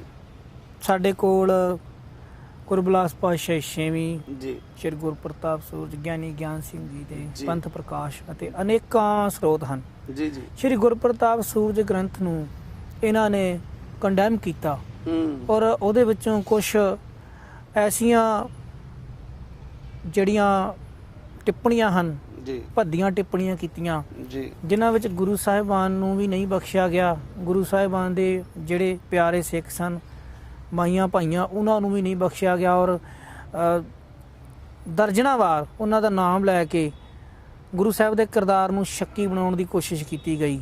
ਮਹਾਕਵੀ ਸੰਤੋਖ ਸਿੰਘ ਜੀ ਨੂੰ ਚੂੜਾਮਣੀ ਕਵੀ ਭਾਈ ਸੰਤੋਖ ਸਿੰਘ ਜੀ ਦਾ ਲਕਬ ਪੰਥ ਨੇ ਦਿੱਤਾ ਜੀ ਔਰ ਲਗਭਗ 100 ਸਾਲ ਪਹਿਲਾਂ ਉਹ ਗ੍ਰੰਥ ਹੋਂਦ ਵਿੱਚ ਆਇਆ। ਜੀ ਸ਼੍ਰੀ ਅਕਾਲ ਤਖਤ ਸਾਹਿਬ ਤੇ ਸੌਂਪਿਆ। ਜੀ ਸ਼੍ਰੀ ਅਕਾਲ ਤਖਤ ਸਾਹਿਬ ਤੋਂ ਬਾਅਦ 50 ਸਾਲ ਤੋਂ ਲਗਭਗ ਪੂਰੀ ਦੁਨੀਆ ਦੇ ਇਤਿਹਾਸਕ ਸਥਾਨਾਂ ਤੇ ਸ਼੍ਰੋਮਣੀ ਗੁਰਦੁਆਰਾ ਪ੍ਰਬੰਧਕ ਕਮੇਟੀ ਦੇ ਤਕਰੀਬਨ ਹਰੇਕ ਸਥਾਨ ਤੇ ਇਤਿਹਾਸਕ ਸਥਾਨ ਤੇ ਉਸਦੀ ਕਥਾ ਹੁੰਦੀ ਏ, ਸੰਪਰਦਾਵਾਂ ਵਿੱਚ ਕਥਾ ਹੁੰਦੀ ਏ। ਨਾ ਤਾਂ ਕਦੇ ਸਰੋਤਿਆਂ ਨੂੰ ਨਾ ਵਕਤਿਆਂ ਨੂੰ, ਗਿਆਨੀ ਸਿੰਘਾਂ ਨੂੰ ਕੋਈ ਭੁਲੇਖਾ ਨਹੀਂ ਪਿਆ। ਪਰ ਭਾਈ ਰਣਜੀਤ ਸਿੰਘ ਉਹਨਾਂ ਨੇ, ਤੁਹਾਨੂੰ ਲੱਗਦਾ ਹੈ ਕਿ ਸੰਥਿਆ ਕੀਤੀ ਹੋਵੇਗੀ ਸ਼੍ਰੀ ਗੁਰਪ੍ਰਤਾਪ ਸੂਰਜ ਗ੍ਰੰਥ ਦੀ? ਜਿਹੜੀਆਂ ਟਿੱਪਣੀਆਂ ਉਹਨਾਂ ਨੇ ਕੀਤੀਆਂ ਉਹ ਅਗਿਆਨਤਾ ਵਸ ਕਰ ਰਹੇ ਆ ਜਾਂ ਕਿਸੇ ਦੇ ਕਹਿਣ ਤੇ ਕਰ ਰਹੇ? ਕੋਈ ਸ਼ੱਕ ਨਹੀਂ ਕਿ ਜੇ ਉਹਨੇ ਸੂਰਜ ਪ੍ਰਕਾਸ਼ ਜਾਂ ਸਾਡੇ ਜਿਹੜੇ ਆਪਣੇ ਹੋਰ ਸਰੋਤ ਨੇ ਪੜ੍ਹੇ ਹੁੰਦੇ, ਉਹਨੇ ਕਦੀ ਕਿੰਤੂ ਨਹੀਂ ਸੀ ਕਰਨਾ, ਕਦੀ ਨਹੀਂ ਸੀ ਕਰਨਾ। ਐਗਜ਼ਾਮਪਲ ਦਸਮ ਦੇ ਉੱਤੇ ਨੌਜਵਾਨ ਕਿੰਤੂ ਕਰਦੇ ਨੇ। ਦਸਮ ਦੇ ਉੱਤੇ ਲੋਕ ਜਿਹੜੇ ਕੁਝ ਲੋਕਾਂ ਦੇ ਵੱਲੋਂ ਭਰਮ ਪੈਦਾ ਕੀਤਾ ਗਿਆ ਵਾ ਕਿ ਬਚਿੱਤਰ ਨਾਟਕ ਦੇ ਜਾਂ ਤ੍ਰਿਆ ਚਰਿੱਤਰ ਦੀ ਗੱਲ ਕੀਤੀ ਜਾਂਦੀ ਆ, ਉਹਨਾਂ ਦੇ ਉੱਤੇ ਕਿੰਤੂ ਕੀਤਾ ਜਾਂਦਾ। ਬਹੁਤੇ ਜਿਹੜੇ ਕਿੰਤੂ ਕਰਨ ਵਾਲੇ ਨੇ, ਮੇਰੀਆਂ ਬਹੁਤਿਆਂ ਨਾਲ ਵਿਚਾਰਾਂ ਹੋਈਆਂ ਭਾਈ ਸਾਹਿਬ, ਉਹ ਜਿਹੜੇ ਕਿੰਤੂ ਕਰਦੇ ਨੇ ਨਾ, ਉਹਨਾਂ ਨੇ ਪੜ੍ਹੇ ਨਹੀਂ ਹੋਇਆ, ਉਹਨਾਂ ਨੇ ਸੁਣੀਆਂ ਸੁਣੀਆਂ ਗੱਲਾਂ ਕੀਤੀਆਂ ਨੇ, ਫੇਸਬੁੱਕ ਤੇ ਪੜ੍ਹ ਲਿਆ ਕਿ ਜੀ ਤ੍ਰਿਆ ਚਰਿੱਤਰ 'ਚ ਐਂ ਲਿਖਿਆ ਹੋਇਆ ਜੀ, ਦਸਮ ਗ੍ਰੰਥ ਵਿੱਚ ਅਸ਼ਲੀਲਤਾ ਜੀ, ਉਹਨਾਂ ਦੇ ਦੁਆਰਾ ਇਹ ਕਿਹਾ ਜਾਂਦਾ। ਪਰ ਜਦੋਂ ਉਹਨਾਂ ਨਾਲ ਵਿਚਾਰ ਕੀਤੀ ਜਾਂਦੀ ਹੈ ਨਾ, ਉਹਨਾਂ ਨੂੰ ਜਿੰਨੇ ਕੁ ਮਹਾਰਾਜ ਨੇ ਮੱਤ ਬਖਸ਼ੀ ਆ, ਜਦੋਂ ਉਹਨਾਂ ਨੂੰ ਸਮਝਾਉਣ ਦੀ ਕੋਸ਼ਿਸ਼ ਕਰੀਦੀ ਆ ਕਿ ਵੇਖੋ ਤੁਸੀਂ ਕਿੰਤੂ ਕਰ ਰਹੇ ਹੋ, ਪਰ ਤੁਸੀਂ ਕੀ ਇਹਨੂੰ ਵਾਚਿਆ, ਕਿ ਤੁਸੀਂ ਪੜ੍ਹਿਆ। ਸੋ ਸੁਣੀਆਂ ਸੁਣੀਆਂ ਗੱਲਾਂ, ਜਿਵੇਂ ਇਹਦਾ ਤਾਂ ਬਹੁਤਾ ਇਹ ਹਾਲ ਆ ਵੀ ਇਹ ਤੇ ਫਿਲਮਾਂ ਦੇ ਸੀਨ ਵੇਖ ਕੇ, ਫੇਸਬੁੱਕ ਦੀਆਂ ਪੋਸਟਾਂ ਪੜ੍ਹ ਕੇ ਆਪਣੇ ਸਮਾਗਮ ਕਰਦਾ 2-2 ਘੰਟੇ। ਸੋ ਜਿਹੜਾ ਬੰਦਾ ਜਿਹਦੀ ਬੌਧਿਕਤਾ ਇੰਨੀ ਗਿਰੀ ਹੋਈ ਆ, ਜਿਹਦੀ ਮਾਨਸਿਕਤਾ ਇੰਨੀ ਛੋਟੀ ਦੇ ਸੋਚ ਗਿਰੀ ਹੋਈ ਆ, ਉਹ ਕਾਹਦੀ ਗੁਰਮਤਿ ਦੀ ਗੱਲ ਕਰੂਗਾ ਤੇ ਕਿਹੜੇ ਗ੍ਰੰਥ ਪੜ੍ਹ ਕੇ ਉਹਨੇ ਗੱਲ ਕਰਨੀ ਆ? ਸੂਰਜ ਪ੍ਰਕਾਸ਼ ਤੁਸੀਂ ਗੱਲ ਕਰਦੇ ਹੋ, ਮਤਭੇਦ ਹੋਣਾ ਜਾਂ ਤੁਸੀਂ ਕਿਸੇ ਚੀਜ਼ ਨਾਲ ਸਹਿਮਤ ਨਹੀਂ ਹੋਣਾ ਵੱਖਰਾ ਵਿਸ਼ਾ, ਪਰ ਤੁਸੀਂ ਉੱਤੇ ਕਿੰਤੂ ਕਰ ਰਹੇ ਹੋ, ਤੁਸੀਂ ਉਹਨੂੰ ਕੰਡੈਮ ਕਰ ਰਹੇ ਹੋ, ਤੁਸੀਂ ਉਹਨੂੰ ਮੰਨ ਹੀ ਨਹੀਂ ਰਹੇ। ਇਹ ਮੂਰਖਤਾਈ ਦੀ ਹੱਦ ਆ। ਕਿਉਂਕਿ ਜੇ ਅੱਜ ਇਹ ਕਿੰਤੂ ਕਰ ਰਿਹਾ ਵਾ ਸੂਰਜ ਪ੍ਰਕਾਸ਼ ਤੇ, ਸਾਰੀਆਂ ਸੰਪਰਦਾਵਾਂ ਜਿਸ ਗ੍ਰੰਥ ਦੀ ਕਥਾ ਕਰ ਰਹੀਆਂ ਹਨ, ਹਾਂ, ਇੱਕ ਬੰਦਾ, ਇੱਕ ਪ੍ਰਚਾਰਕ ਉੱਠ ਕੇ ਕਹਿ ਰਿਹਾ ਹੈ ਕਿ ਇਹ ਸਾਰਾ ਹੀ ਗਲਤ ਹੈ ਜੀ, ਕਿਤੇ ਨਾ ਕਿਤੇ ਸਾਰਿਆਂ ਨੂੰ ਸਿਆਣਾ ਬਣਨ ਦੀ ਕੋਸ਼ਿਸ਼ ਕੀਤੀ ਜਾ ਰਹੀ ਹੈ ਜਾਂ ਦੂਜਿਆਂ ਨੂੰ ਮੂਰਖ ਸਿੱਧ ਕਰਨ ਦੀ ਕੋਸ਼ਿਸ਼ ਕੀਤੀ ਜਾ ਰਹੀ ਹੈ? ਬਿਲਕੁਲ ਜੀ ਬਿਲਕੁਲ, ਇਹ ਆਪਣੇ ਆਪ ਨੂੰ ਸਿਆਣਾ ਹੀ ਸਾਬਤ ਕਰਨ ਦੀ ਕੋਸ਼ਿਸ਼ ਕਰ ਰਿਹਾ। ਮੈਂ ਤਾਂ ਇਹ ਤੱਤ ਕੱਢਿਆ ਵੀ ਅਸਲ ਦੇ ਵਿੱਚ ਇਹ ਕੀ ਕਰਦਾ ਨਾ, ਇਹਦੀ ਸੋਚ ਮੈਨੂੰ ਲੱਗਦੀ ਵੀ ਇੱਕ ਨਾ ਵਿਵਾਦਤ ਮਸਲਾ ਚੱਕੋ ਜਾਂ ਵਿਵਾਦ ਵਾਲੀ ਗੱਲ ਕਰੋ, ਤੇ ਆਪਾਂ ਤਾਂ ਨਾਰਮਲੀ ਆ ਵੀ ਐਕਸ਼ਨ ਦਾ ਰਿਐਕਸ਼ਨ ਤਾਂ ਹੋਣਾ ਹੀ ਆ। ਜਦੋਂ ਕੋਈ ਆਪਣੇ ਪਿਓ ਨੂੰ ਗਾਲ ਕੱਢੂਗਾ ਤੇ ਨਾਰਮਲ ਜੀ ਗੱਲ ਆ ਵੀ ਆਪਾਂ ਜਰ ਨਹੀਂ ਸਕਦੇ ਤੇ ਆਪਾਂ ਉਹਨੂੰ ਜਵਾਬ ਦੇਣ ਦੀ ਕੋਸ਼ਿਸ਼ ਕਰਦੇ ਆ। ਜਿਹੜਾ ਕੋਈ ਜ਼ਿਆਦਾ ਮਾੜਾ ਸਰੀਰ ਦਾ ਹੁੰਦਾ ਉਹ ਗਾਲ ਕੱਢਦਾ, ਜਿਹੜਾ ਕੋਈ ਤਕੜਾ ਹੁੰਦਾ ਕੰਨ ਦੇ ਲਾ ਜਾ ਕੇ 4 ਕੰਨ ਦੇ ਲਾ ਦਿੰਦਾ। ਹੁਣ ਇਹ ਕੀ ਕਰ ਰਿਹਾ ਨਾ, ਇਹ ਇਸ ਤਰ੍ਹਾਂ ਦੀਆਂ ਗੱਲਾਂ ਕਰਕੇ ਵਿਵਾਦ ਪੈਦਾ ਕਰ ਰਿਹਾ। ਜਿਹੜੇ ਦੇ ਅੱਗੇ ਬੈਠੇ ਹੁੰਦੇ ਨੇ ਸੁਣਨ ਵਾਲੇ, ਉਹਨਾਂ ਦੀ ਗਿਣਤੀ ਕਿੰਨੀ ਹੈ ਮੈਟਰ ਨਹੀਂ ਕਰਦਾ। ਕਿਉਂਕਿ ਮੈਂ ਇੱਕ ਚੀਜ਼ ਸਪਸ਼ਟ ਕਰਨਾ ਚਾਹੁੰਦਾ, ਜਦੋਂ ਤੁਸੀਂ ਕਿਤੇ ਵੀ ਇੱਕ ਸਮਾਗਮ ਰੱਖਦੇ ਹੋ, ਤੁਸੀਂ ਇੱਕ ਆਰਗੇਨਾਈਜ਼ ਕਰਦੇ ਹੋ ਪ੍ਰੋਗਰਾਮ, ਇਹਦਾ ਸਮਾਗਮ ਦਾ ਖਰਚਾ ਵੀ 10-10 ਲੱਖ ਰੁਪਈਆ ਆਉਂਦਾ, ਤੇ ਸੁਭਾਵਕ ਹੈ ਉੱਥੇ ਸੰਗਤ ਇਕੱਠੀ ਹੁੰਦੀ ਹੈ। ਕਿਉਂਕਿ ਸੰਗਤ ਕਿਸੇ ਬੰਦੇ ਦੇ ਮੂੰਹੋਂ ਨਹੀਂ, ਗੁਰੂ ਗ੍ਰੰਥ ਸਾਹਿਬ ਦੇ ਕਰਕੇ ਜਾਂਦੀ ਆ, ਗੁਰੂ ਗ੍ਰੰਥ ਸਾਹਿਬ ਨੂੰ ਸਮਰਪਿਤ ਹੋ ਕੇ ਜਾਂਦੀ ਆ। ਉਹ ਇੱਕ ਐਸੇ ਪ੍ਰਚਾਰਕ ਉੱਥੇ ਆਇਆ, ਜ਼ਰੂਰੀ ਨਹੀਂ ਜਿਹੜਾ ਤੁਹਾਡੇ ਗਾੜੀ ਲੱਖ ਬੰਦਾ ਬੈਠਾ ਉਹ ਤੁਹਾਨੂੰ ਸੁਣ ਰਿਹਾ ਵਾ ਤੇ ਤੁਹਾਡੇ ਮੁਤਾਬਕ ਹੀ ਉਹ ਆਪਣੇ ਜੀਵਨ ਨੂੰ ਢਾਲ ਲਊਗਾ, ਨਹੀਂ। ਉਹ ਇੱਕ ਸਰੋਤਾ ਵਾ, ਉਹ ਸੁਣ ਕੇ, ਜਿਹੜਾ ਸਿਆਣਾ ਸਰੋਤਾ, ਉਹ ਸੁਣ ਕੇ ਤੁਹਾਡੀਆਂ ਜਬਲੀਆਂ, ਜਿਹੜੀ ਜਬਲੀਆਂ ਹੋਣਗੀਆਂ ਛੱਡ ਦਊਗਾ, ਗੁਰੂ ਦੀ ਗੱਲ ਹੋਊ ਗਿਆਨ ਦੀ ਲੈ ਕੇ ਚਲਾ ਜਾਊਗਾ। ਜਿਹੜਾ ਅਸਲੀ ਸਰੋਤਾ ਹੋਊਗਾ, ਜਿਹੜਾ ਸਿੱਖ ਹੋਊ, ਗੁਰੂ ਸਾਹਿਬ ਨੂੰ ਸਿਧਾਂਤ ਨੂੰ ਸਮਝਣ ਵਾਲਾ ਹੋਊਗਾ।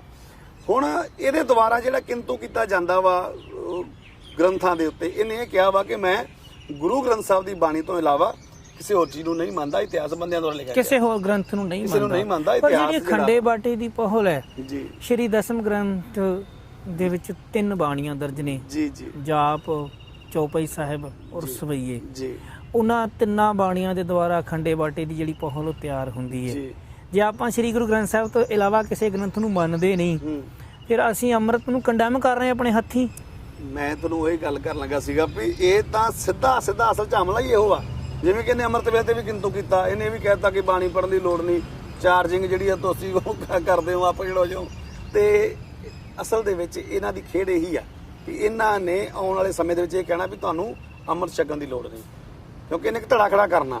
ਇਹ ਚਾਹੁੰਦਾ ਵਾ ਕਿ ਮੈਨੂੰ 500 ਛੇਕ ਦਿੱਤਾ ਜਾਵੇ ਤੇ ਮੈਂ ਇੱਕ ਧੜਾ ਖੜਾ ਕਰਾਂ, ਜਿਸ ਧੜੇ ਦੇ ਵਿੱਚ ਆਜ਼ਾਦੀ ਹੋਵੇ।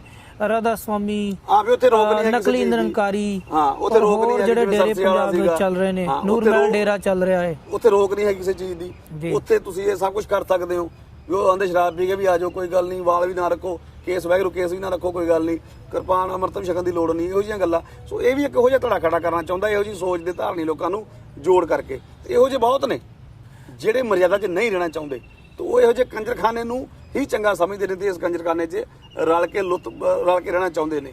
ਸੱਚਖੰਡ ਸ਼੍ਰੀ ਹਰਿਮੰਦਰ ਸਾਹਿਬ ਦੇ ਬਾਬਤ ਗੁਰਬਾਣੀ ਵਿੱਚ ਸਾਨੂੰ ਫਰਮਾਨ ਮਿਲਦੇ ਹਨ, ਡਿੱਠੇ ਸਭੇ ਥਾਮ ਨਹੀਂ ਤੁਧ ਜਿਹਾ, ਬੱਧੋ ਪੁਰਖ ਵਧਾਤੇ ਤਾ ਤੂੰ ਸੋਹਿਆ। ਸਿੱਖਾਂ ਲਈ ਉਹ ਮੁਬਾਰਕ ਸਥਾਨ ਹੈ। ਹਜ਼ਾਰਾਂ ਸ਼ਹਾਦਤਾਂ ਉਸ ਸਥਾਨ ਦੇ ਲਈ ਹੋਈਆਂ ਔਰ ਜ਼ੁਲਮੀ ਹਕੂਮਤਾਂ ਵੱਲੋਂ ਹਰਿਮੰਦਰ ਸਾਹਿਬ ਜੀ ਦੀ ਤੋਹੀਨ ਕਰਨ ਦੇ ਲਈ ਸਿੱਖ ਮਨਾਂ ਦੇ ਵਿੱਚੋਂ ਸ਼੍ਰੀ ਹਰਿਮੰਦਰ ਸਾਹਿਬ ਦਾ ਸਤਿਕਾਰ ਘਟਾਉਣ ਦੇ ਲਈ ਅਨੇਕਾਂ ਵਾਰ ਹਮਲੇ ਹੋਏ, ਸਰੋਵਰ ਨੂੰ ਪੂਰਿਆ ਗਿਆ। ਔਰ ਅੱਜ ਇੱਕ ਨਵੇਂ ਕਿਸਮ ਦਾ ਹਮਲਾ ਇਸ ਨੂੰ ਮੰਨਿਆ ਜਾ ਸਕਦਾ ਹੈ। ਭਾਈ ਸਾਹਿਬ ਕਹਿੰਦੇ ਹਨ ਕਿ ਜਿਹੜਾ ਸਰੋਵਰ ਹੈ, ਤੁਹਾਡਾ ਬੰਦਾ ਦੇਗ ਵਿੱਚ ਡਿੱਗ ਪਿਆ, ਤੁਸੀਂ ਉਸ ਨੂੰ ਹਸਪੀਟਲ ਲੈ ਗਏ, ਲੋਕਾਂ ਨੂੰ ਤੁਸੀਂ ਇਹ ਆਖਦੇ ਹੋ ਕਿ ਸਰੋਵਰ ਵਿੱਚ ਇਸ਼ਨਾਨ ਕਰਕੇ ਠੀਕ ਹੋਵੋ। ਤੁਹਾਡਾ ਬੰਦਾ ਕਹਿਣ ਦਾ ਅਰਥ ਹੈ ਕਿ ਉਹ ਆਪਣੇ ਆਪ ਨੂੰ ਸਿੱਖ ਨਹੀਂ ਮੰਨਦੇ। ਜੇਕਰ ਉਹ ਸਿੱਖ ਮੰਨਦੇ ਹਨ ਤਾਂ ਤੁਹਾਡਾ ਸਾਡੇ ਦਾ ਸਵਾਲ ਹੀ ਨਹੀਂ ਪੈਦਾ ਹੁੰਦਾ, ਕਿਉਂਕਿ ਇਹ ਸਥਾਨ ਅਕਾਲੀਆਂ ਦਾ ਜਾਂ ਉਹਨਾਂ ਦੇ ਵਿਰੋਧੀਆਂ ਦਾ ਨਹੀਂ, ਸਤਿਗੁਰੂ ਦਾ ਹੈ।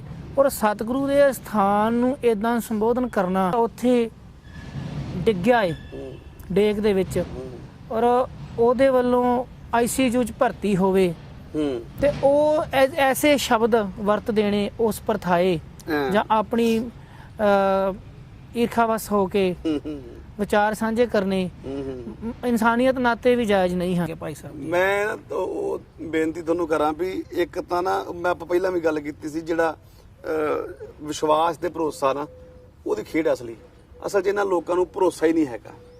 ਇਹਨਾਂ ਨੂੰ ਗੁਰੂ ਤੇ ਹੀ ਭਰੋਸਾ ਨਹੀਂ ਹੈਗਾ, ਇਹਨਾਂ ਨੂੰ ਉਸ ਅਰਦਾਸ ਤੇ ਹੀ ਨਹੀਂ ਭਰੋਸਾ ਹੈਗਾ ਜਿਹੜੀ ਅਰਦਾਸ ਨਿਤ ਪ੍ਰਤੀ ਸਿੱਖ ਕਰਦਾ। ਜੇ ਕਿਤੇ ਇਹਨਾਂ ਨੂੰ ਉਸ ਅਰਦਾਸ ਤੇ ਭਰੋਸਾ ਹੋਵੇ, ਜੇ ਇਹਨਾਂ ਨੂੰ ਗੁਰੂ ਸਾਹਿਬਾਨਾਂ ਦੀਆਂ ਖੇਡਾਂ ਦੇ ਉੱਤੇ ਭਰੋਸਾ ਹੋਵੇ, ਤੇ ਇਹ ਗੱਲਾਂ ਇਹ ਕਰ ਨਹੀਂ ਨਾ। ਪਵਿੱਤਰ ਸਰੋਵਰ ਜਾਂ ਸੱਚਖੰਡ ਸ੍ਰੀ ਦਰਬਾਰ ਸਾਹਿਬ ਦੁਆਰਾ ਜਾਂ ਸੱਚਖੰਡ ਸ੍ਰੀ ਦਰਬਾਰ ਸਾਹਿਬ ਉੱਤੇ ਵਾਪਰੀਆਂ ਖੇਡਾਂ, ਜਿਵੇਂ ਹੁਣ ਅਜੋਕੇ ਸਮੇਂ 'ਚ ਵੀ ਹੋਇਆ ਕਿ ਨਾਸਾ ਦਾ ਵਿਗਿਆਨਕ ਸੀ, ਉਹਦੀ ਕੈਂਸਰ ਠੀਕ ਹੋਈ, ਹੋਰ ਬਹੁਤ ਖੇਡਾਂ ਨੇ, ਬੜੀਆਂ ਘਟਨਾਵਾਂ ਨੇ ਜਿਹੜੀਆਂ, ਬਹੁਤੀਆਂ ਜੇਠੂਵਾਲ ਸਾਹਿਬ ਘਟਨਾਵਾਂ ਇਹੋ ਜਿਹੀਆਂ ਨੇ ਜਿਹੜੀਆਂ ਜਨਤਕ ਹੀ ਨਹੀਂ ਹੋਈਆਂ। ਬਹੁਤੀਆਂ ਘਟਨਾਵਾਂ ਨੇ ਜਿਹੜੀਆਂ ਲੋਕ ਉਹਨੂੰ, ਕਿਉਂਕਿ ਗੁਰੂ ਸਾਹਿਬ ਦੀ ਕਿਰਪਾ ਵਰਤ ਜਾਂਦੀ ਆ, ਉਹ ਕਿਰਪਾ ਲੈ ਕੇ ਚਲੇ ਜਾਂਦੇ ਨੇ, ਉਹ ਦੱਸਦੇ ਨਹੀਂ। ਮੈਂ ਖੁਦ ਪ੍ਰੈਕਟੀਕਲ ਬੈਠਾ ਹੋਇਆ ਹਾਂ, ਮੇਰੇ ਪਰਿਵਾਰ 'ਚ ਮੇਰੀ ਮਾਤਾ ਜੀ ਪ੍ਰੈਕਟੀਕਲ ਬੈਠੇ ਹੋਏ ਨੇ, ਪਰ ਅਸੀਂ ਉਹ ਸਾਰੀਆਂ ਚੀਜ਼ਾਂ ਹਰ ਕੋਈ ਜਨਤਕ ਨਹੀਂ ਕਰਦਾ। ਮੇਰੇ ਮਾਤਾ ਜੀ ਦਾ ਮੈਂ ਇੱਥੇ ਵਿੱਚ ਸ਼ੌਰਟ 'ਚ ਕਹਾਂ, ਮੈਂ ਕਿਡਨੀਆਂ ਦੋਵੇਂ ਫੇਲ ਹੋ ਗਈਆਂ ਸੀ। ਸੱਚਖੰਡ ਸ੍ਰੀ ਦਰਬਾਰ ਸਾਹਿਬ ਮੈਂ ਮਾਤਾ ਜੀ ਨੂੰ ਵੀਲ ਚੇਅਰ ਤੇ ਬਿਠਾ ਕੇ 40 ਦਿਨ ਦਰਸ਼ਨ ਕਰਾਇਆ, ਲਗਾਤਾਰ ਇਸ਼ਨਾਨ ਉੱਥੇ ਕਿਸੇ ਤਰੀਕੇ ਅਸੀਂ ਇਸ਼ਨਾਨ ਕਰਾਉਂਦੇ ਹੁੰਦੇ ਸੀਗੇ, ਇਸ਼ਨਾਨ ਕਰਾ ਕੇ ਦਰਸ਼ਨ ਕਰਾ ਕੇ ਮਹਾਰਾਜ ਦਾ 40 ਦਿਨ ਅਸੀਂ ਮਾਤਾ ਜੀ ਨੂੰ ਉੱਥੋਂ ਜਦੋਂ ਬਾਹਰ ਲਿਆਂਦਾ, 40 ਦਿਨ ਬਾਅਦ, ਇਹ ਕੋਈ ਚਲੋ ਚਲੀਸਾ ਨਹੀਂ ਹੈਗਾ ਕਿ ਮੈਂ 40 ਦਿਨ ਦੀ ਗੱਲ ਕਰ ਰਿਹਾ, ਵੈਸੇ ਨਾਰਮਲੀ ਗੱਲ ਕਰੀਏ 40 ਦਿਨ ਲਗਾਤਾਰ ਅਸੀਂ ਮਾਤਾ ਨੇ ਦਰਸ਼ਨ ਇਸ਼ਨਾਨ ਕਰਾਏ। ਅੱਜ ਸਾਡੇ ਮਾਤਾ ਜੀ ਜੀਂਦੇ ਜਾਗਦੇ ਨੇ, ਕਿਡਨੀਆਂ ਵਰਕ ਕਰ ਰਹੀਆਂ ਨੇ, ਤੇ ਉਹ ਰੋਟੀ ਪਾਣੀ ਖਾਂਦੇ ਨੇ, ਵਧੀਆ ਆਪਣਾ ਜੀਵਨ ਜੀ ਰਹੇ ਨੇ। ਸਾਡੇ ਕੋਲ ਰਿਪੋਰਟਾਂ ਨੇ, ਮੈਂ ਤੁਹਾਨੂੰ ਕੋਈ ਸੁਣੀ ਸੁਣਾਈ ਕਰਾਂ ਜਾਂ ਮੈਂ ਤੁਹਾਨੂੰ ਝੂਠੀ ਗੱਲ ਕਰ ਰਿਹਾ, ਸਾਡੇ ਕੋਲ ਰਿਪੋਰਟਾਂ ਨੇ PGI ਦੀਆਂ, ਜਿਸ 'ਚ ਇੱਕ ਲਿਖਿਆ ਹੋਇਆ ਵਾ ਕਿ ਇਹਨਾਂ ਦੀ ਡਾਇਲਸਿਸ ਜ਼ਰੂਰੀ ਚ ਡਾਇਲਸਿਸ ਨਹੀਂ ਕਰਾਉਂਦੇ, ਇਹ ਮਰ ਜਾਣਗੇ। ਪਰ ਅਸੀਂ ਨਹੀਂ ਕਰਾਈ ਤੇ ਅਸੀਂ ਅੱਗੇ ਦਰਸ਼ਨ ਇਸ਼ਨਾਨ ਕਰਕੇ ਬਾਣੀ ਪੜ੍ਹ ਕੇ ਇਸ਼ਨਾਨ ਕਰਾ ਕੇ ਮਹਾਰਾਜ ਗੜੀ ਅਰਦਾਸ ਕੀਤੀ। ਅੱਜ ਸਾਡੇ ਮਾਤਾ ਜੀ ਜਿਉਂਦੇ ਜਾਗਦੇ ਬੈਠੇ ਨੇ। ਬੜੀਆਂ ਉਦਾਹਰਨਾਂ ਨੇ, ਪਰ ਇਹ ਉਹ ਲੋਕ ਨੇ ਜਿਹੜੇ ਸਿਰਫ ਕਿੰਤੂ ਹੀ ਕਰਨਾ ਜਾਣਦੇ ਨੇ। ਇੱਕ ਘਟਨਾ ਅਕਾਲੀ ਸਾਹਿਬ ਸ੍ਰੀ ਹਰਿਮੰਦਰ ਸਾਹਿਬ ਜੀ ਬਾਰੇ, ਜਦੋਂ ਲਾਰਡ ਡਲਹੌਜੀ ਭਾਰਤ ਦਾ ਗਵਰਨਰ ਜਨਰਲ ਇੰਡੀਆ ਵਿੱਚ ਆਇਆ ਜੀ, ਔਰ ਉਸਨੇ ਆਣ ਕੇ ਸ੍ਰੀ ਦਰਬਾਰ ਸਾਹਿਬ ਨੂੰ ਚਰਚ ਬਣਾਉਣ ਦੀ ਕੋਸ਼ਿਸ਼ ਕੀਤੀ ਜੀ। ਘੰਟਾ ਘਰ ਜਿਹੜਾ ਅਜੋਕਾ ਏ, ਇੱਥੇ ਚਰਚ ਹੁੰਦੀ ਸੀ ਆਪਾਂ ਜਾਣਦੇ ਹਾਂ ਬਿਲਕੁਲ। ਹਾਂਜੀ। ਔਰ ਸ੍ਰੀ ਦਰਬਾਰ ਸਾਹਿਬ ਨੂੰ ਜਿੱਥੋਂ ਤੱਕ ਮੈਂ ਪੜਿਆ ਕਿ ਉਹ ਚਰਚ 'ਚ ਤਬਦੀਲ ਕਰਨਾ ਚਾਹੁੰਦੇ ਸੀ ਜੀ, ਪਰ ਅਚਾਨਕ ਇੱਕ ਘਟਨਾ ਵਾਪਰਦੀ ਹੈ। ਅੰਮ੍ਰਿਤਸਰ ਵਿੱਚ ਇੱਕ ਬੜਾ ਵੱਡਾ ਬਿਜਲੀ ਦਾ ਗੋਲਾ ਜਿਹੜਾ ਸ੍ਰੀ ਦਰਬਾਰ ਸਾਹਿਬ ਦੇ ਅੰਦਰ ਆਉਂਦਾ ਹੈ ਪ੍ਰਗਟ ਹੁੰਦਾ ਔਰ ਉਹ ਆਣ ਕੇ ਦੱਖਣੀ ਦੀਵਾਰ ਥਾਣੀ ਬਾਹਰ ਚਲਿਆ ਜਾਂਦਾ ਹੈ। ਬਿਲਕੁਲ। ਇਹ ਘਟਨਾ ਨੂੰ ਸ਼੍ਰੋਮਣੀ ਕਮੇਟੀ ਜਾਂ ਉਸ ਵੇਲੇ ਦੇ ਜਿਹੜੇ ਗੁਰਦੁਆਰਾ ਸਾਹਿਬ ਦੇ ਪ੍ਰਬੰਧਕ ਸਨ, ਉਹਨਾਂ ਨੇ ਸੁਨਹਿਰੀ ਅੱਖਰਾਂ ਦੇ ਵਿੱਚ ਸ੍ਰੀ ਦਰਬਾਰ ਸਾਹਿਬ ਦੇ ਮੁੱਖ ਦਰਵਾਜ਼ੇ ਤੇ ਅੰਕਿਤ ਕੀਤਾ ਗਿਆ ਹੈ ਜੀ। ਇਹ ਉਸ ਤੋਂ ਬਾਅਦ ਜਿਹੜੇ ਡਲਹੌਜੀ ਲਾਰਡ ਸੀਗਾ ਉਸਨੇ ਆਪਣਾ ਇਹ ਫੈਸਲਾ ਬਦਲਿਆ ਜੀ, ਔਰ ਇਹ ਘਟਨਾ ਸਾਨੂੰ ਅੱਜ ਸੁਨਹਿਰੀ ਇਤਿਹਾਸ ਵਿੱਚ ਦਰਜ ਮਿਲਦੀ ਹੈ ਜੀ। ਤੇ ਉਸ ਸ੍ਰੀ ਦਰਬਾਰ ਸਾਹਿਬ ਦੀ ਬਾਬਤ ਅਤੇ ਗੁਰੂ ਸਾਹਿਬ ਜੀ ਦੀਆਂ ਬਖਸ਼ਿਸ਼ਾਂ ਬਾਬਤ ਇਸ ਤਰ੍ਹਾਂ ਬਿਆਨਬਾਜ਼ੀ ਕਰਨੀ, ਜਿੱਥੋਂ ਤੱਕ ਇੱਕ ਸਿੱਖ ਦਾ ਹਿਰਦਾ ਹੈ ਉਹ ਐਸਾ ਸੋਚ ਵੀ ਨਹੀਂ ਸਕਦਾ। ਸ਼੍ਰੀ ਅਕਾਲ ਤਖਤ ਸਾਹਿਬ ਮੇਰੀ ਪ੍ਰੀ ਦੇ ਮਾਲਕ ਸ਼੍ਰੀ ਗੁਰੂ ਹਰਗੋਬਿੰਦ ਸਾਹਿਬ ਮਹਾਰਾਜ ਜੀ ਵੱਲੋਂ ਸਿਰਜਿਆ ਗਿਆ, ਉਹਦਾ ਸੰਕਲਪ ਸਿੱਖਾਂ ਵਿੱਚ ਪਰਮਜੀਤ ਸਿੰਘ ਜੀ ਅਕਾਲੀ ਜੀ ਕੀ ਹੈ, ਅਕਾਲ ਤਖਤ ਸਾਹਿਬ ਦਾ ਸੰਕਲਪ ਕੀ ਹੈ? ਜਥੇਦਾਰ ਸਾਹਿਬ ਜੀ ਦੀ ਪਦਵੀ ਨੂੰ ਪੁਜਾਰੀ ਕਹਿ ਕੇ ਉਹਦਾ ਮਜ਼ਾਕ ਉਡਾਉਣਾ, ਇਹ ਇੱਕ ਅਖਬਾਰ ਵੱਲੋਂ ਲੰਮੇ ਸਮੇਂ ਤੋਂ ਸ਼ੁਰੂ ਕੀਤਾ ਗਿਆ ਹੈ। ਜੀ ਜੀ ਜੀ। ਸਿੱਖਾਂ ਨੂੰ ਜੰਗਲੀ ਕਹਿ ਦੇਣਾ ਜੀ, ਤੇ ਅਦਾਲਤਾਂ ਦੀਆਂ ਧਮਕੀਆਂ ਸ਼੍ਰੀ ਅਕਾਲ ਤਖਤ ਸਾਹਿਬ ਦੇ ਜਥੇਦਾਰ ਸਾਹਿਬ ਜੀ ਨੂੰ ਦੇਣੀਆਂ। ਜੀ ਜੀ ਜੀ। ਇਹ ਅਕਾਲ ਤਖਤ ਸਾਹਿਬ ਉਹੀ ਤਖਤ ਹੈ ਜਿਹਨੇ ਕਦੇ ਲਾਹੌਰ ਦੇ ਤਖਤ ਦੀ ਤੇ ਦਿੱਲੀ ਦੇ ਤਖਤ ਦੀ ਪਰਵਾਹ ਨਹੀਂ ਕੀਤੀ ਜੀ। ਤੇ ਅਜੋਕੇ ਸਮੇਂ ਵਿੱਚ ਸ਼੍ਰੀ ਅਕਾਲ ਤਖਤ ਸਾਹਿਬ ਜੀ ਪ੍ਰਤੀ ਜਿਹੜੀਆਂ ਚੁਣੌਤੀਆਂ ਹਨ, ਉਹਦੇ ਲਈ ਸ਼੍ਰੀ ਅਕਾਲ ਤਖਤ ਸਾਹਿਬ ਤੇ ਬੈਠੇ ਸਿੰਘ ਸਾਹਿਬਾਨ ਵੀ ਜ਼ਿੰਮੇਵਾਰ ਮੰਨਦੇ ਹੋ, ਜਾਂ ਸ਼੍ਰੀ ਅਕਾਲ ਤਖਤ ਸਾਹਿਬ ਜੀ ਨੂੰ ਚੈਲੰਜ ਕਰਨਾ ਗਲਤ ਹੈ? ਨਹੀਂ, ਮੈਨੂੰ ਇਹ ਲੱਗਦਾ ਵੀ ਸ਼੍ਰੀ ਅਕਾਲ ਤਖਤ ਸਾਹਿਬ ਜੀ ਦੀ ਸ਼ਖਸੀਅਤ ਨੂੰ ਚੈਲੰਜ ਕਰਨਾ ਜਿਹੜਾ ਉਹ ਸਿਰੇ ਦੀ ਮੂਰਖਤਾ ਵਾ। ਕਿਉਂਕਿ ਸ਼੍ਰੀ ਅਕਾਲ ਤਖਤ ਸਾਹਿਬ ਜਿੱਥੇ ਗੁਰੂ ਸਾਹਿਬਾਨਾਂ ਦੇ ਵੱਲੋਂ ਵਰਸੋਇਆ ਗਿਆ, ਉੱਥੇ ਇਸ ਤਖਤ ਦੇ ਵਾਸਤੇ ਸਿਰ ਲੱਗੇ ਨੇ, ਕੁਰਬਾਨੀਆਂ ਹੋਈਆਂ ਨੇ। ਇਹ ਕੋਈ ਰਣਜੀਤ ਸਿੰਘ ਢੱਡਰੀਆਂ ਵਾਲੇ ਦੇ ਪਰਮੇਸ਼ਰ ਦਵਾਰ ਵਾਂਗੂ ਨਹੀਂ ਹੈਗਾ ਵੀ ਕੱਲ ਨੂੰ ਰਣਜੀਤ ਸਿੰਘ ਢੱਡਰੀਆਂ ਵਾਲਾ ਦੇ ਉੱਤੇ ਕੋਈ ਮੁਸੀਬਤ ਪੈਂਦੀ ਆ ਤੇ ਉਹ ਇਹ ਆਖੇ ਵੀ ਮੈਂ ਜਿਹੜੀ ਬਿਲਡਿੰਗ ਬਣਾਈ ਆ ਤੁਸੀਂ ਉਹਦੇ ਵਾਸਤੇ ਆਓ, ਕੁਰਬਾਨੀਆਂ ਕਿੰਨੇ ਕੁ ਜਾ ਕੇ ਖੜੇ ਹੋਣ ਕੁਰਬਾਨੀ ਦੇਣਗੇ ਉੱਤੇ। ਸਮਝਣ ਵਾਲੀ ਗੱਲ ਹੈ, ਰੂਹਾਨੀਅਤ ਦਾ ਕੇਂਦਰ ਆ, ਸਰਵੋੱਚ ਆ। ਜਿਹੜਾ ਸਿੱਖ ਗੁਰੂ ਗ੍ਰੰਥ ਨੂੰ ਸਮਰਪਿਤ ਆ ਨਾ, ਉਹ ਪੰਥ ਨੂੰ ਸਮਰਪਿਤ, ਸ਼੍ਰੀ ਅਕਾਲ ਤਖਤ ਸਾਹਿਬ ਨੂੰ ਸਮਰਪਿਤ ਆ। ਸ਼੍ਰੀ ਅਕਾਲ ਤਖਤ ਸਾਹਿਬ ਦੇ ਅਹੁਦੇ ਦੇ ਉੱਤੇ ਬੈਠਾ ਜਿਹੜਾ ਵੀ ਸ਼ਖਸ ਆ, ਉਹਦੇ ਨਾਲ ਵਿਚਾਰਕ ਮਤਭੇਦ 100 ਹੋ ਸਕਦੇ ਨੇ, ਉਹਦੇ ਨਾਲ ਤੁਹਾਨੂੰ ਕਿਸੇ ਗੱਲ ਦਾ ਗਿਲਾ ਹੋ ਸਕਦਾ, ਪਰ ਤੁਸੀਂ ਉਹਦੀ ਸ਼ਾਨ ਦੇ ਖਿਲਾਫ, ਜਿਵੇਂ ਕਿ ਇਹਨੇ ਜੁਰਮਾਨਾ ਕਹਿਤਾ, ਜੁਰਮਾਨਾ ਤਾਂ ਕਿਹਾ ਇਹਨੇ ਜਥੇਦਾਰ ਸਾਹਿਬ ਨੂੰ, ਇਹ ਗੱਲਾਂ ਕਹਿਣੀਆਂ ਅਸਲ ਦੇ ਵਿੱਚ ਇਹਦੀ ਮਾਨਸਿਕਤਾ ਨੂੰ ਦਰਸਾਉਂਦੀਆਂ ਨੇ। ਇਹਨਾਂ ਲੋਕਾਂ ਦੁਆਰਾ ਸਿੱਖਾਂ ਨੂੰ, ਅਗਲੀ ਪੀੜ੍ਹੀ ਨੂੰ ਇਤਿਹਾਸ ਨਾਲੋਂ ਤੋੜ ਕੇ, ਉਸ ਤਖਤ ਨਾਲੋਂ ਤੋੜ ਕੇ ਇਹ ਬਣਾ ਰਹੇ ਨੇ ਕਿ ਕਿਤੇ ਗਾਂ ਸਿੱਖ ਕੁਰਬਾਨੀ ਨਾ ਕਰ ਜੇ, ਕਿਤੇ ਇਸ ਤੱਕ, ਜਿਵੇਂ ਕਿ ਹਮੇਸ਼ਾ ਹੁੰਦਾ ਆਇਆ, ਅਬਦਾਲੀ ਦੇ ਸਮੇਂ ਆਇਆ, ਮੱਸੇ ਦੇ ਅੰਗੜ ਦੀ ਗੱਲ ਕਰੋ, ਉਸ ਸਮੇਂ ਹੁੰਦਾ ਆਇਆ ਕਿ ਜੇ ਕਿਤੇ ਕਿਸੇ ਨੇ ਅੱਖ ਵੀ ਚੱਕੀ ਤੇ ਸਿੱਖਾਂ ਨੇ ਅੱਖ ਕੱਢਤੀ, ਉਹਦੀ ਸਿਰ ਲਾ ਕੇ ਲੈ ਗਏ ਮੱਸੇ ਰੰਗੜ ਦਾ। ਬੜੀਆਂ ਉਦਾਹਰਨਾਂ ਨੇ ਆਪਣੇ ਕੋਲ। ਤੇ ਕਿਉਂ ਹੋਇਆ? ਕਿਉਂਕਿ ਇੱਕ ਭਰੋਸਾ, ਇੱਕ ਸ਼ਰਧਾ, ਅਟੁੱਟ ਵਿਸ਼ਵਾਸ ਸ਼੍ਰੀ ਦਰਬਾਰ ਸਾਹਿਬ ਤੇ ਅਕਾਲ ਤਖਤ ਸਾਹਿਬ ਦੇ ਪ੍ਰਤੀ ਸਿੱਖਾਂ ਦਾ ਸੀ ਤੇ ਹੈ। ਇਹਨਾਂ ਵੱਲੋਂ ਅਸਲ ਖੇਡ ਜਿਹੜੀ ਖੇਡੀ ਜਾ ਰਹੀ ਉਹ ਤੋੜਿਆ ਜਾ ਰਿਹਾ ਕਿ ਕਿਤੇ ਗਾਂ ਕੌਮ ਉੱਠ ਕੇ ਕੁਰਬਾਨੀ ਨਾ ਕਰਨ ਲੱਗ ਪਏ। ਸੰਤ ਕਹਿੰਦੇ ਜਰਨੈਲ ਸਿੰਘ ਖਾਲਸਾ ਭਿੰਡਰਾਂ ਵਾਲੇ, ਜਿਵੇਂ ਬਹੁਤੇ ਅੱਜ ਕੱਲ੍ਹ ਦੇ ਸਿਆਣੇ ਕਹਿ ਦਿੰਦੇ ਨੇ ਵੀ ਉਹਨਾਂ ਨੂੰ ਕੀ ਲੋੜ ਸੀ ਦਰਬਾਰ ਸਾਹਿਬ ਦੇ ਵਿੱਚ ਲੜਾਈ ਲੜਨ ਦੀ, ਉਹ ਬਾਹਰ ਚੱਲ ਜਾਂਦੇ ਛੱਡ ਕੇ, ਕਿਤੇ ਹੋਰ ਜਾ ਕੇ ਲੜ ਲੈਂਦੇ। ਜੇ ਉਹਨਾਂ ਨੇ ਸ਼ਹੀਦੀਆਂ ਹੀ ਪਾਉਣੀ ਸੀ ਉੱਥੇ ਕਿਉਂ ਪਾਈ?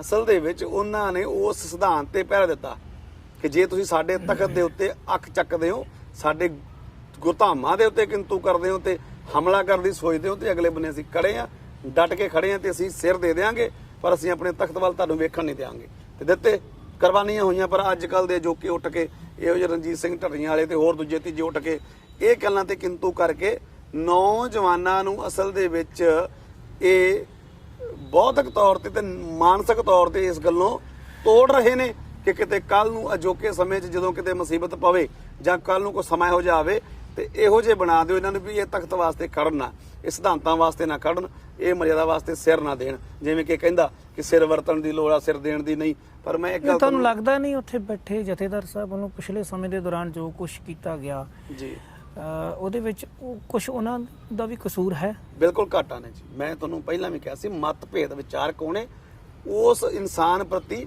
ਜਾਂ ਉਹਦੇ ਦੁਆਰਾ ਕੀਤੇ ਕੰਮਾਂ ਪ੍ਰਤੀ। ਇਹ ਕੋਈ ਨਵੀਂ ਗੱਲ ਵੀ ਨਹੀਂ ਹੈਗੀ ਭਾਈ ਸਾਹਿਬ। ਜੇ ਤੁਸੀਂ ਆਖੋ ਵੀ ਇਹ ਕੋਈ ਨਵੀਂ ਗੱਲ ਆ, ਪਹਿਲਾਂ ਵੀ ਬੜਾ ਕੁਝ ਹੋਈਆਂ ਖੇਡਾਂ ਵਾਪਰੀਆਂ ਨੇ। ਜਦੋਂ 1919 ਦਾ ਸਾਕਾ ਵਾਪਰਦਾ ਏ, ਉਸ ਵੇਲੇ ਸਰਬਰਾ ਰੂੜ ਸਿੰਘ ਸੀਗੇ, ਉਹਨਾਂ ਨੇ ਜਨਰਲ ਡਾਇਰ ਨੂੰ ਸਰੋਪਾ ਭੇਟ ਕੀਤਾ, ਸਰੋਪਾ ਭੇਟ ਕਰਤਾ ਸੀ। ਮਤਲਬ 1984 ਦੇ ਵਿੱਚ ਸਿੰਘ ਸਾਹਿਬ ਜੀ ਵੱਲੋਂ ਸ਼੍ਰੀ ਸੰਤ ਜਰਨੈਲ ਸਿੰਘ ਦੇ ਵਿਰੁੱਧ ਹੁਕਮਨਾਮਾ ਜਾਰੀ ਕਰ ਦੇਣਾ ਕਿ ਉਹ ਅੰਦਰ ਨਹੀਂ ਆ ਸਕਦੇ ਹਥਿਆਰ ਲੈ ਕੇ। ਮੈਂ ਹੁਣ ਉਹੀ ਬੇਨਤੀ ਕਰਨ ਲੱਗਾ ਸੀ, ਇਹ ਕੋਈ ਨਵੀਂ ਘਟਨਾ ਨਹੀਂ ਵਾਪਰੀ। ਜੇ ਇਹਨਾਂ ਕੋਲੋਂ ਇਹੋ ਜਿਹੀ ਕੋਈ ਗੱਲ ਹੋਈ ਆ ਨਾ, ਤੇ ਉਹ ਠੀਕ ਆ, ਉਹ ਜਾਇਜ਼ ਆ, ਉਹਨੂੰ ਗਲਤ ਕਹਿਣਾ ਚਾਹੀਦਾ। ਉਸ ਵੇਲੇ ਦੀ 1919 ਦੀ ਸਿੰਘ ਸਭਾ ਲਹਿਰ ਵੱਲੋਂ ਜੀ ਸ਼੍ਰੀ ਅਕਾਲ ਤਖਤ ਸਾਹਿਬ ਜੀ ਦਾ ਇਹਨਾਂ ਪਦਵੀਆਂ ਪ੍ਰਤੀ ਕੋਈ ਇਦਾਂ ਦੀ ਸ਼ਬਦਾਵਲੀ ਨਹੀਂ ਵਰਤੀ ਗਈ। ਹਾਲਾਂਕਿ ਉਹਨਾਂ ਨੇ ਖੁਦ ਸ਼ਹੀਦੀਆਂ ਦਿੱਤੀਆਂ। ਸੰਤ ਜਰਨੈਲ ਸਿੰਘ ਜੀ ਨੇ ਖੁਦ ਸ਼ਹੀਦੀਆਂ ਦਿੱਤੀਆਂ। ਗਿਆਨੀ ਜਰਨੈਲ ਸਿੰਘ ਦੀ ਇੱਕ ਰਿਕਾਰਡਿੰਗ ਇਹ ਲੋਕ ਵਾਇਰਲ ਕਰਦੇ ਨੇ, ਅੱਜ ਕੱਲ ਤੁਸੀਂ ਦੇਖੀ ਹੋਣੀ ਆ। ਇਹ ਕਹਿ ਰਹੇ ਨੇ ਕਿ ਤੁਸੀਂ ਜਿਸ ਤਖਤ ਦੀ ਗੱਲ ਕਰ ਰਹੇ ਵੀ ਕਿੰਤੂ ਨਹੀਂ ਕਰਦਾ, ਸੰਤਾਂ ਨੇ ਵੀ ਉਹਦੇ ਬਾਬਤ ਬੋਲਿਆ। ਸੰਤਾਂ ਨੇ ਸ਼ਖਸੀਅਤ ਦੇ ਖਿਲਾਫ ਨਹੀਂ ਬੋਲਿਆ, ਸੰਤਾਂ ਨੇ ਤਖਤ ਦੇ ਖਿਲਾਫ ਨਹੀਂ ਬੋਲਿਆ, ਸੰਤਾਂ ਨੇ ਇੱਕ ਸਿਸਟਮ ਦੇ ਖਿਲਾਫ ਬੋਲਿਆ ਕਿ ਇਹ ਸਿਸਟਮ ਨਹੀਂ ਵੀ ਤਖਤ ਦੇ ਉੱਤੇ ਸ਼ਸਤਰ ਲੈ ਕੇ। ਸ਼ਸਤਰ ਤਾਂ ਗੁਰੂ ਸਾਹਿਬ ਨੇ ਆਪ ਉੱਤੇ ਸਾਨੂੰ ਹਨਾ ਮੀਰੀ ਪੀਦਾ ਸਾਨੂੰ ਸਿਧਾਂਤ ਬਖਸ਼ਿਆ। ਸੋ ਇਹ ਜਿਹੜੀਆਂ ਚੀਜ਼ਾਂ ਨੇ ਇਹ ਲੋਕਾਂ ਦੇ ਵਿੱਚ ਬੱਚਿਆਂ ਦੇ ਮਨਾਂ 'ਚ ਪਾ ਰਹੇ ਨੇ, ਇਹ ਬੜੀਆਂ ਘਾਤਕ ਨੇ, ਬੜੀਆਂ ਖਤਰਨਾਕ ਨੇ। ਮੈਨੂੰ ਇਹ ਲੱਗਦਾ ਪਰਸਨਲ ਤੌਰ ਦੇ ਉੱਤੇ ਵੀ ਲੱਗਦਾ ਤੇ ਆਪਣੇ ਕੌਮ ਦੀ ਖਾਤਰ ਵੀ ਲੱਗਦਾ ਵੀ ਸਾਨੂੰ ਸਾਡੇ ਜਿਹੜੇ ਸਰਮੌਰ ਆਗੂ ਸਾਹਿਬਾਨ ਨੇ, ਜਿਹੜੀਆਂ ਸਾਡੀਆਂ ਸੰਪਰਦਾਵਾਂ ਦੇ ਮੁਖੀ ਨੇ, ਜਿਹੜੇ ਸਾਡੇ ਆਗੂ ਨੇ, ਜਿੰਨੇ ਵੀ, ਇਹਨਾਂ ਨੂੰ ਇੱਕ ਸਖਤ ਫੈਸਲਾ ਲੈਣ ਦੀ ਲੋੜ ਆ। ਹੁਣ ਜੇ ਅੱਜ ਸਖਤ ਫੈਸਲਾ ਨਹੀਂ ਲੈਂਦੇ, ਆਉਣ ਵਾਲੇ ਸਮੇਂ ਦੇ ਬੇਸ਼ੱਕ ਪੰਥ ਨੂੰ ਕੁਝ ਨਹੀਂ ਹੋਣਾ, ਨਿਸ਼ਾਨ ਝੂਲਦੇ ਰਹਿਣੇ ਨੇ। ਇਹੋ ਜਿਹੇ ਕਈ ਆਏ ਤੇ ਕਈਆਂ ਨੇ ਆ ਕੇ ਚਲਾ ਜਾਣਾ, ਪੰਥ ਨੂੰ ਫਰਕ ਨਹੀਂ ਪੈਣਾ। ਪਰ ਜਿਹੜੀ ਸਥਿਤੀ ਇਹ ਪੈਦਾ ਕਰ ਰਹੇ ਨੇ ਭਰਾ ਮਾਰੂ ਜੰਗ, ਇਹ ਲੋਕ ਪੈਦਾ ਕਰ ਰਹੇ ਨੇ, ਇਹਨਾਂ ਨੂੰ ਨੱਥ ਪਾਉਣ ਦੀ ਲੋੜ ਆ। ਜੇ ਨੱਥ ਨਹੀਂ ਪਾਉਂਦੇ, ਹੋ ਸਕਦਾ ਫਿਰ ਇਹੋ ਜਿਹਾ ਜਿਵੇਂ ਨਿਰੰਕਾਰੀ ਕਾਂਡ ਦੀ ਆਪਾਂ ਗੱਲ ਕਰਦੇ ਆ, ਤੇ ਸਾਡੇ ਭਰਾਵਾਂ ਹੱਥੋਂ ਹੀ ਇਹ ਭਰਾ ਜਿਹੜੇ ਆ ਉਹ ਇਹ ਮਰਵਾਵੇ। ਕਿਉਂਕਿ ਅਸਲ ਦੇ ਵਿੱਚ ਇਹਦੀ ਚਾਲ ਇਹੀ ਆ, ਇਹ ਚਾਹੁੰਦਾ ਇਹੀ ਆ ਕਿ ਇਹੋ ਜਿਹਾ ਕੁਝ ਵਾਪਰੇ ਜਿਹਦੇ ਨਾਲ ਮੈਂ ਸਿੰਪਥੀ ਲਵਾਂ, ਸਿੰਪਥੀ ਲੈ ਕੇ ਇਮੋਸ਼ਨਲ ਲੋਕਾਂ ਨੂੰ ਬਲੈਕਮੇਲ ਕਰਕੇ ਤੇ ਆਪਣਾ ਇੱਕ ਧੜਾ ਖੜਾ ਕਰਾਂ ਤੇ ਆਪਣੀ ਪੂਜਾ ਕਰਾਵਾਂ। ਭਾਈ ਸਾਹਿਬ ਜੀ, ਅਕਾਲ ਪੁਰਖ ਵਾਹਿਗੁਰੂ ਜੀ ਦੀ ਮਹਾਨ ਹਸਤੀ ਹੈ। ਅਸੀਂ ਗੁਰਬਾਣੀ ਵਿੱਚ ਪੜ੍ਹਦੇ ਹਾਂ, ਸੀਹਾਂ ਬਾਜਾਂ ਚਰਗਾਂ ਕੁਹੀਆਂ ਇਹਨਾਂ ਖਵਾਲੇ ਘਾਹ ਖਾਣ ਤੇ ਨਾ ਮਾਸ ਖਵਾਲੇ, ਇਹੀ ਚਲਾਏ ਰਾਹ ਨਦੀਆਂ ਦੇ ਵਿੱਚ ਟਿੱਬੇ ਦਿਖਾਲੇ। ਉਹ ਅਕਾਲ ਪੁਰਖ ਵਾਹਿਗੁਰੂ ਜਿਹੜਾ ਖੰਡਾਂ ਬ੍ਰਹਿਮੰਡਾਂ ਦਾ ਮਾਲਕ ਹੈ, ਜਿਸ ਦੇ ਬਾਬਤ ਗੁਰੂ ਨਾਨਕ ਪਾਤਸ਼ਾਹ ਮਹਾਰਾਜ ਜੀ ਨੇ ਬਾਣੀ ਰਚੀ ਔਰ ਅਰਬ ਦੇ ਵਿੱਚ ਜਾ ਕੇ ਗਿਆਨ ਵੀ ਕਰਵਾਇਆ, ਜਿੱਥੋਂ ਕੜਾਹ ਪ੍ਰਸ਼ਾਦ ਦੀ ਮਰਿਆਦਾ ਚੱਲੀ। ਉਸ ਅਕਾਲ ਪੁਰਖ ਵਾਹਿਗੁਰੂ ਜੀ ਦੇ ਬਾਬਤ ਉਸ ਨੂੰ ਕੁਦਰਤ ਬਣਾ ਕੇ ਪੇਸ਼ ਕਰ ਦੇਣਾ, ਕਾਦਰ ਵੱਡੀ ਮੰਨਦੇ ਹੋ ਜਾਂ ਕੁਦਰਤ? ਇਹ ਕਹਿੰਦਾ ਵਾ ਵੀ ਕੁਦਰਤੀ ਸਾਰਾ ਕੁਝ ਰੱਬ ਹੈ ਨਹੀਂ, ਰੱਬ ਦੀ ਹੋਂਦ ਨੂੰ ਨਹੀਂ ਮੰਨਦਾ। ਮੇਰੇ ਜੇਠੂਵਾਲ ਸਾਹਿਬ ਪਰਸਨਲੀ ਇੱਕ ਮੈਂ, ਤੁਸੀਂ ਵੀ ਮੈਨੂੰ ਇਹਦਾ ਜ਼ਰੂਰ ਦੱਸਿਓ ਵੀ ਮੈਂ ਗਲਤ ਨਾ ਹੋਵਾਂ। ਜੇ ਰੱਬ ਹੈ ਨਹੀਂ, ਇਹਦੇ ਮੁਤਾਬਕ ਕੁਦਰਤ ਹੀ ਰੱਬ ਆ, ਕਾਦਰ ਹੈ ਨਹੀਂ ਜਿਵੇਂ ਕਿ ਕਹਿੰਦਾ, ਫਿਰ ਇਹ ਕਿਸ ਰੱਬ ਗਾੜੀ ਅਰਦਾਸ ਕਰਦਾ? ਜਦੋਂ ਵੀ ਕਿਤੇ ਇਹ ਸਮਾਗਮ ਆਪਣੇ ਕਰਦਾ, ਜਿਹਨੂੰ ਇਹ ਸਮਾਗਮ ਕਹਿੰਦਾ, ਵੈਸੇ ਸਮਾਗਮ ਤਾਂ ਕਾਲੀ ਸਾਹਿਬ ਸ੍ਰਿਸ਼ਟੀ ਜਾਂ ਕੁਦਰਤ ਜਿਹੜੀ ਹੈ ਇਹ ਸਾਡੇ ਸਾਹਮਣੇ ਹੈ। ਇਹ ਮਾਤ ਲੋਕ ਦੇ ਵਿੱਚ ਇਹਨਾਂ ਲੋਕਾਂ ਨੂੰ ਤਿੰਨ ਲੋਕ ਕਿਹਾ ਜਾਂਦਾ ਧਰਮ ਦੀ ਦੁਨੀਆ ਵਿੱਚ, ਦੇਵ, ਦਾਨਵ, ਮਾਨਵ ਜਾਂ ਧਰਤੀ, ਪਤਾਲ ਤੇ ਆਕਾਸ਼। 1492 ਦੇ ਵਿੱਚ ਅਮਰੀਕਾ ਦੀ ਧਰਤੀ ਲੱਭਦੀ ਹੈ ਔਰ ਗੁਰੂ ਸਾਹਿਬ ਮਹਾਰਾਜ ਜੀ ਫਰਮਾਨ ਕਰਦੇ ਹਨ ਕਿ ਅਨੇਕਾਂ ਹੀ ਧਰਤੀਆਂ, ਅਨੇਕਾਂ ਹੀ ਸੂਰਜ ਹਨ। ਕਿਤੇ ਆਪਾਂ ਇਹ ਥੋਥੀ ਮਾਨਸਿਕਤਾ ਤਾਂ ਨਹੀਂ ਸਿੱਖਾਂ ਤੇ ਥੋਪ ਰਹੇ ਕਿ ਇਹੀ ਕੁਦਰਤ ਹੈ ਬਸ ਜਿਹੜੀ ਸਾਡੇ ਸਾਹਮਣੇ ਦਿਖ ਰਹੀ ਹੈ? ਇਹੀ ਕਰ ਰਿਹਾ ਇੱਕ ਬੰਨੇ। ਇਹ ਗੁਰੂ ਸਾਹਿਬਾਨ ਦੀਆਂ ਸਿੱਖਿਆਵਾਂ ਤੋਂ ਉਲਟ ਸਿੱਖਿਆ, ਉਲਟ ਦਿੱਤਾ ਜਾ ਰਿਹਾ, ਕੋਈ ਸ਼ੱਕ ਨਹੀਂ। ਉਹੀ ਚੀਜ਼ ਹੈ ਨਾ ਵੀ ਇਹ ਆਪਣੇ ਜਿਵੇਂ ਹੁਣ ਇਹ ਜੋ ਇਹ ਪ੍ਰੈਜ਼ੈਂਟ ਕਰ ਰਿਹਾ ਨਾ, ਇਹ ਕਰ ਰਿਹਾ ਕਿ ਮੇਰੇ ਦੁਆਰਾ ਇਹ ਚੀਜ਼ਾਂ ਜਿਹੜੀਆਂ ਨੇ ਉਹ ਪ੍ਰਗਟ ਕੀਤੀਆਂ ਜਾ ਰਹੀਆਂ ਨੇ। ਇੱਥੋਂ ਤੱਕ ਵੀ ਉਹਨਾਂ ਨੇ ਕਹਿ ਦਿੱਤਾ ਵਾ ਕਿ ਇਹ ਤਾਂ ਹੁਣ ਨਾਨਕ ਪ੍ਰਗਟ ਹੋ ਗਿਆ ਵਾ, ਇਹਨਾਂ ਇਹ ਵੀ ਕਹਿ ਦਿੱਤਾ ਵਾ ਕਿ ਹੁਣ ਇਹ ਤਾਂ ਅਵਤਾਰ ਆਇਆ ਵਾ, ਹਨਾ। ਇਹ ਅਸਲ ਦੇ ਵਿੱਚ ਜੋ ਲੋਕਾਂ ਦੇ ਵਿੱਚ ਪੈਦਾ ਕਰ ਰਿਹਾ ਨਾ ਹਾਲਾਤ, ਉਹ ਇਹ ਕਰ ਰਿਹਾ ਕਿ ਮੈਂ ਉੱਠਿਆ ਵਾਂ ਤੇ ਮੈਂ ਗਿਆਨ ਦੇ ਰਿਹਾ ਵਾਂ, ਜੋ ਮੈਂ ਕਹਿ ਰਿਹਾ ਇਹ ਤਾਂ ਕਿਸੇ ਨੇ ਨਹੀਂ ਕਿਹਾ, ਜੋ ਇਹਦੇ ਦੁਆਰਾ ਦਿਖਾਇਆ ਜਾ ਰਿਹਾ, ਜੋ ਭੰਬਲ ਭੂਸਾ ਪੈਦਾ ਕੀਤਾ ਜਾ ਰਿਹਾ। ਇੱਕ ਬੰਨੇ ਤਾਂ ਇਹ ਹੋਂਦ ਤੋਂ ਮੁਨਕਰ ਆ ਰੱਬ ਦੀ ਤੋਂ, ਤੇ ਇੱਕ ਬੰਨੇ ਜੇ ਇਸ ਹੋਂਦ ਤੋਂ ਮੁਨਕਰ ਆ, ਉਸੇ ਹੋਂਦ ਗਾੜੀ ਇਹ ਅਰਦਾਸ ਕਰਦਾ ਖੜ ਕੇ, ਉਸੇ ਹੀ ਹੋਂਦ ਨੂੰ ਪ੍ਰਕਾਸ਼ ਕਰਕੇ, ਤੇ ਇਹ ਆਪਣੀ ਦੁਕਾਨਦਾਰੀ ਚਲਾ ਰਿਹਾ। ਇਹ ਖੁਦ ਕਨਫਿਊਜ਼ ਆ, ਇਹਨੂੰ ਖੁਦ ਨਹੀਂ ਪਤਾ ਵੀ ਇਹ ਕੀ ਕਹਿ ਰਿਹਾ। ਆਉਣ ਵਾਲੇ ਸਮੇਂ ਜਿਵੇਂ ਮੈਂ ਤੁਹਾਨੂੰ ਪਹਿਲਾਂ ਗੱਲ ਕੀਤੀ ਸੀ ਵੀ ਕਹਿੰਦਾ ਮੈਨੂੰ ਗਿਆਨ ਪ੍ਰਗਟ ਹੋ ਗਿਆ, ਆਉਣ ਵਾਲੇ 4-5 ਸਾਲ ਬਾਅਦ ਇਹ ਫਿਰ ਕਹੂਗਾ ਕਿ ਮੇਰੇ ਗਿਆਨ 'ਚ ਵਾਧਾ ਹੋ ਗਿਆ ਤੇ ਜਿਹੜੀਆਂ ਅੱਜ ਇਹ ਗੱਲਾਂ ਕਰ ਰਿਹਾ ਕਿ ਇਹ ਇਹਨਾਂ ਗੱਲਾਂ ਤੇ ਖੜਾ ਹੋਊਗਾ, ਸਟੈਂਡ ਰੱਖੂਗਾ। ਤੇ ਜੇ ਇਹ ਸਟੈਂਡ ਰੱਖੂਗਾ ਤੇ ਫਿਰ ਇਹ ਸਿੱਧਾ ਤਾਂ ਸਾਬਤ ਹੁੰਦਾ ਕਿ ਗੁਰੂ ਗ੍ਰੰਥ ਸਾਹਿਬ ਨੂੰ ਕੰਟੈਂਪ ਕਰਕੇ, ਗੁਰੂ ਗ੍ਰੰਥ ਸਾਹਿਬ ਦੀ ਹੋਂਦ ਨੂੰ ਚੈਲੰਜ ਕਰਕੇ ਇਹ ਆਪਣੇ ਆਪ ਨੂੰ ਇੱਕ ਰੱਬ ਦੇ ਤੌਰ ਦੇ ਉੱਤੇ ਪੇਸ਼ ਕਰ ਰਿਹਾ, ਆਪਣੇ ਆਪ ਨੂੰ ਇੱਕ ਅਵਤਾਰ ਦੇ ਤੌਰ ਤੇ ਪੇਸ਼ ਕਰ ਰਿਹਾ, ਇਹ 'ਚ ਕੋਈ ਸ਼ੱਕ ਨਹੀਂ। ਪਰ ਗੁਰੂ ਗ੍ਰੰਥ ਨਾਲ ਮੱਥਾ ਲਾਉਣ ਵਾਲਾ, ਗੁਰੂ ਪੰਥ ਨਾਲ ਮੱਥਾ ਲਾਉਣ ਵਾਲਾ ਨਾ ਤਾਂ ਰਿਹਾ ਨਾ ਰਹਿਣਾ, ਉਹਦਾ ਹਾਲ ਕੀ ਹੁੰਦਾ ਤੇ ਕੀ ਹੋਇਆ ਤੁਸੀਂ ਜਾਣਦੇ ਹੀ ਹੋ।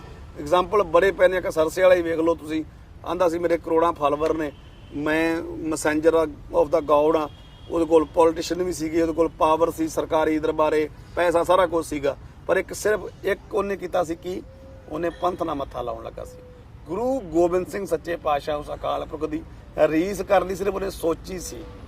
ਬੜਾ ਮਾੜਾ ਸਮਾਂ ਸੀ ਉਹ ਕੌਮ ਤੇ, ਜਦੋਂ ਉਹਦੇ ਗੁੰਡਿਆਂ ਨੂੰ ਪ੍ਰੇਮੀ ਕਿਹਾ ਜਾਂਦਾ ਸੀ ਜੀ ਤੇ ਸਿੱਖਾਂ ਨੂੰ ਸ਼ਰਾਰਤੀ ਅਨਸਰ, ਬਿਲਕੁਲ ਪਰਚੇ ਹੁੰਦੇ ਸੀਗੇ। ਐਸਾ ਸਮਾਂ ਸੀ ਉਹਦੇ ਖਿਲਾਫ ਬੋਲਦੇ ਸੀ, ਉਹਨਾਂ ਸਰਕਾਰਾਂ ਵੱਲੋਂ ਉਸੇ ਕਾਨੂੰਨ ਵੱਲੋਂ ਅੱਜ ਉਸ ਨੂੰ ਦੋਸ਼ੀ ਮੰਨਿਆ, ਜਿਸ ਨੂੰ ਸਿੱਖਾਂ ਨੇ ਪਹਿਲਾਂ ਹੀ 20 ਸਾਲ ਕਹਿਤਾ ਸੀ ਕਿ ਇਹ ਬੰਦਾ ਦੋਸ਼ੀ ਹੈ, ਇਸਨੇ ਪੱਤਰਕਾਰਾਂ ਦਾ ਕਤਲ ਕੀਤਾ ਜੀ ਔਰ ਇਹ ਸਮਾਜ ਵਿਰੋਧੀ ਅਨਸਰ ਹੈ ਜੀ, ਜਿਹੜਾ ਕਿ ਅੱਜ ਬਲਾਤਕਾਰ ਦੇ ਕੇਸ ਵਿੱਚ ਸਜ਼ਾ ਭੁਗਤ ਰਿਹਾ ਹੈ ਜੀ। ਸੋ ਅੱਜ ਵਰਤਮਾਨ ਸਮੱਸਿਆਵਾਂ ਦਾ ਹੱਲ ਕੀ ਬਣਦੇ ਹੋ ਅਕਾਲੀ ਸਾਹਿਬ? ਸਿੱਖਾਂ ਦੇ ਵਿੱਚ ਜੋ ਕੁਝ ਚੱਲ ਰਿਹਾ ਹੈ, ਇਹਨਾਂ ਸਮੱਸਿਆਵਾਂ ਦੇ ਹੱਲ ਲਈ ਸ਼੍ਰੋਮਣੀ ਗੁਰਦੁਆਰਾ ਪ੍ਰਬੰਧਕ ਕਮੇਟੀ ਨੂੰ, ਸਿੱਖ ਸੰਪਰਦਾਵਾਂ ਨੂੰ, ਜਿੰਨੇ ਕਾਲਜ ਹਨ, ਸਾਡੀਆਂ ਜਿਹੜੀਆਂ ਸਟੂਡੈਂਟ ਯੂਨੀਅਨ ਹਨ, ਇਹਨਾਂ ਸਾਰੀਆਂ ਹੀ ਆਰਗੇਨਾਈਜੇਸ਼ਨ ਨੂੰ ਕੀ ਕਰਨਾ ਚਾਹੀਦਾ ਹੈ? ਜਿਹੜੀ ਸਾਡੀਆਂ ਸਰਮੌਰ ਸੰਸਥਾਵਾਂ ਨੇ, ਸ਼੍ਰੋਮਣੀ ਗੁਰਦੁਆਰਾ ਪ੍ਰਬੰਧਕ ਕਮੇਟੀ ਆ, ਇਹਨੂੰ ਨਿਰਪੱਖ ਹੋ ਕੇ ਕੰਮ ਕਰਨ ਦੀ ਲੋੜ ਆ। ਜਿਹੜੇ ਸਾਧਨ ਸ਼੍ਰੋਮਣੀ ਗੁਰਦੁਆਰਾ ਪ੍ਰਬੰਧਕ ਕਮੇਟੀ ਕੋਲ ਨੇ, ਮਾਈਕ ਤੌਰ ਤੇ, ਮੈਨ ਪਾਵਰ, ਮਨੀ ਪਾਵਰ, ਸਭ ਕੁਝ ਹੀ ਹੈਗਾ। ਜੇ ਸੁਹਿਰਦ ਹੋ ਕੇ ਧਰਮ ਪ੍ਰਚਾਰ ਕਮੇਟੀ ਨੂੰ ਵਧੇਰੇ ਮਜ਼ਬੂਤ ਕਰਨ ਦੀ ਲੋੜ ਹੈ, ਗਾਈਡੈਂਸ ਦੀ ਲੋੜ ਹੈ। ਬਹੁਤ ਜ਼ਿਆਦਾ ਘਾਟਾਂ ਨੇ, ਕਿਉਂਕਿ ਅਸੀਂ ਜ਼ਮੀਨੀ ਪੱਧਰ ਤੇ ਵਿਚਰਦੇ ਆ। ਅਸੀਂ ਜ਼ਮੀਨੀ ਪੱਧਰ ਤੇ ਮਾਰੇ ਚਲੋ ਸੇਵਾ ਲੈਂਦੇ ਨੇ ਥੋੜੀ ਬਹੁਤੀ ਪ੍ਰਚਾਰ ਦੀ, ਤੇ ਜੋ ਅਸੀਂ ਦੇਖ ਰਹੇ ਹਾਂ ਅੱਜ ਬਾਹਰੀ ਧਰਮ ਸਾਡੇ ਤੇ ਹੈਵੀ ਕਿਉਂ ਨਹੀਂ। ਈਸਾਈਅਤ ਦੀ ਗੱਲ ਕਰ ਲਓ, ਅੱਜ ਈਸਾਈ ਧਰਮ ਦੀ ਜਿਹੜੀ ਆ ਉਹਦਾ ਫੈਲਾਅ ਕਿਉਂ ਵੱਧ ਰਿਹਾ, ਡੇਰਾਵਾਦ ਦਾ ਫੈਲਾਅ ਕਿਉਂ ਵੱਧ ਰਿਹਾ?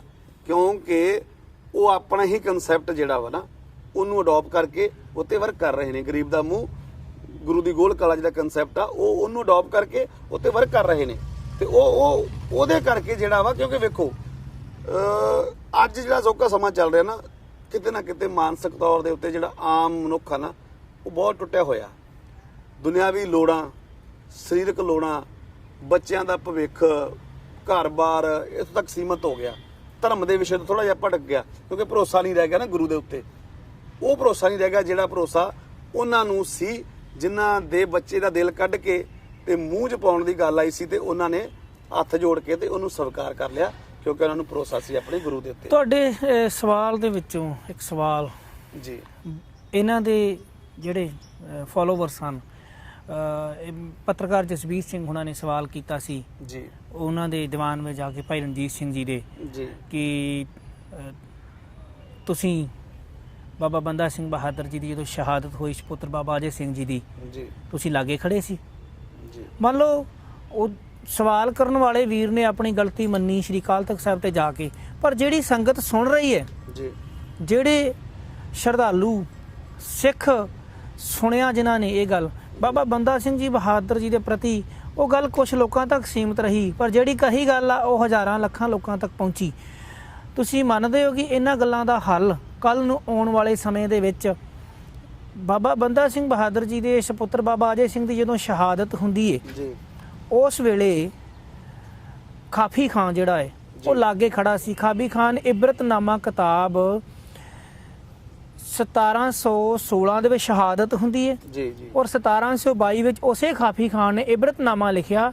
ਇੱਕ ਹੋਰ ਲਿਖਾਰੀ ਸੀ ਇਸਲਾਮ ਦਾ ਮੁਤਕਬਲ ਜਲਾਲ, ਉਸਨੇ ਕਿਤਾਬ ਲਿਖੀ ਜੀ। ਇਸ ਗੱਲਾਂ ਨੂੰ ਸਿੱਖਾਂ ਨੂੰ, ਧਰਮ ਪ੍ਰਚਾਰ ਕਮੇਟੀ ਨੂੰ ਉਭਾਰਨ ਦੀ ਲੋੜ ਹੈ ਕਿ ਹਾਂ ਜਦੋਂ ਸ਼ਹਾਦਤ ਹੋਈ ਉਦੋਂ ਲਾਗੇ ਖੜੇ ਸੀ। ਬਿਲਕੁਲ ਬਿਲਕੁਲ, ਜਿਹੜੇ ਸਵਾਲ ਆ ਸਿੱਖਾਂ ਦੇ ਮਨਾਂ ਵਿੱਚ ਪਾਏ ਜਾ ਰਹੇ ਹਨ, ਬਿਲਕੁਲ ਬਿਲਕੁਲ, ਕਿਤੇ ਨਾ ਕਿਤੇ ਇਹਨਾਂ ਦੇ ਅਲਟਰਨੇਟ ਜਿਹੜਾ ਉੱਤਰ ਆ ਉਹ ਵੀ ਸਾਹਮਣੇ ਆਉਣੇ ਚਾਹੀਦੇ ਹਨ। ਮੈਨੂੰ ਲੱਗਦਾ ਇਹ ਹੈ ਬਿਲਕੁਲ ਜਿਹੜੀ ਤੁਹਾਡੀ ਗੱਲ ਹੈ ਵੀ ਜਿਹੜੀਆਂ ਸਾਡੀਆਂ ਸਰਮੌਰ ਸੰਸਥਾਵਾਂ ਨੇ, ਇਹਨਾਂ ਨੂੰ ਸਿਰ ਜੋੜਨ ਦੀ ਬਹੁਤ ਜ਼ਿਆਦਾ ਲੋੜ ਆ। ਜੇ ਅਸੀਂ ਆਪਣੇ ਸਿਧਾਂਤਾਂ ਨੂੰ, ਮਰਜ਼ਾਦਾ ਨੂੰ ਬਚਾਉਣਾ, ਸਿਰ ਜੋੜਨ ਦੀ ਸਮੇਂ ਦੀ ਬਹੁਤ ਲੋੜ ਆ। ਸਿਰ ਜੋੜ ਕਰਕੇ ਤੇ ਸਾਨੂੰ ਜਿਹੜਾ ਵਾ ਉਹ ਇਹਨਾਂ ਚੀਜ਼ਾਂ ਨੂੰ ਜਿਵੇਂ ਤੁਸੀਂ ਉਭਾਰਨ ਦੀ ਜਿਵੇਂ ਤੁਸੀਂ ਇਹ ਇਤਿਹਾਸਕ ਤੱਥ ਪੇਸ਼ ਕੀਤਾ, ਇਹਨਾਂ ਇਤਿਹਾਸਕ ਤੱਥਾਂ ਨੂੰ ਪੇਸ਼ ਕਰਨ ਦੀ ਲੋੜ ਆ ਤੇ ਇਤਿਹਾਸਕਤਾ ਨੂੰ ਸੰਗਤ ਦੇ ਵਿੱਚ ਰੱਖਣ ਦੀ ਲੋੜ ਆ। ਫਿਰ ਜਿਹੜੇ ਕਿੰਤੂ ਕਰਦੇ ਇਹਨਾਂ ਦੇ ਮੂੰਹ ਬੰਦ ਹੋਣਗੇ। ਕੁਝ ਉਹਨਾਂ ਲੋਕਾਂ ਦੀ ਬਾਬਤ ਜਿਹੜੇ ਪੰਥ ਦੇ ਸਰਵਉੱਚ ਅਹੁਦਿਆਂ ਤੇ ਬੈਠੇ ਹਨ ਜੀ, ਹੈਡ ਗ੍ਰੰਥੀ ਸਾਹਿਬਾਨ, ਧਰਮ ਪ੍ਰਚਾਰ ਦੇ ਵੱਡੇ ਅਹੁਦਿਆਂ ਤੇ ਬੈਠੇ ਹਨ ਜੀ, ਉਹਨਾਂ ਨੂੰ ਜਦੋਂ ਪੱਤਰਕਾਰ ਸਵਾਲ ਪੁੱਛਦੇ ਨੇ ਤਾਂ ਉਹ ਕਹਿੰਦੇ ਸਾਡਾ ਇਹਨਾਂ ਮਸਲਿਆਂ ਨਾਲ ਲੈਣ ਦੇਣ ਕੋਈ ਨਹੀਂ। ਉਹਨਾਂ ਦਾ ਲੈਣ ਦੇਣ ਕਿਹਦੇ ਨਾਲ ਸਮਝਦੇ ਹੋ ਫਿਰ?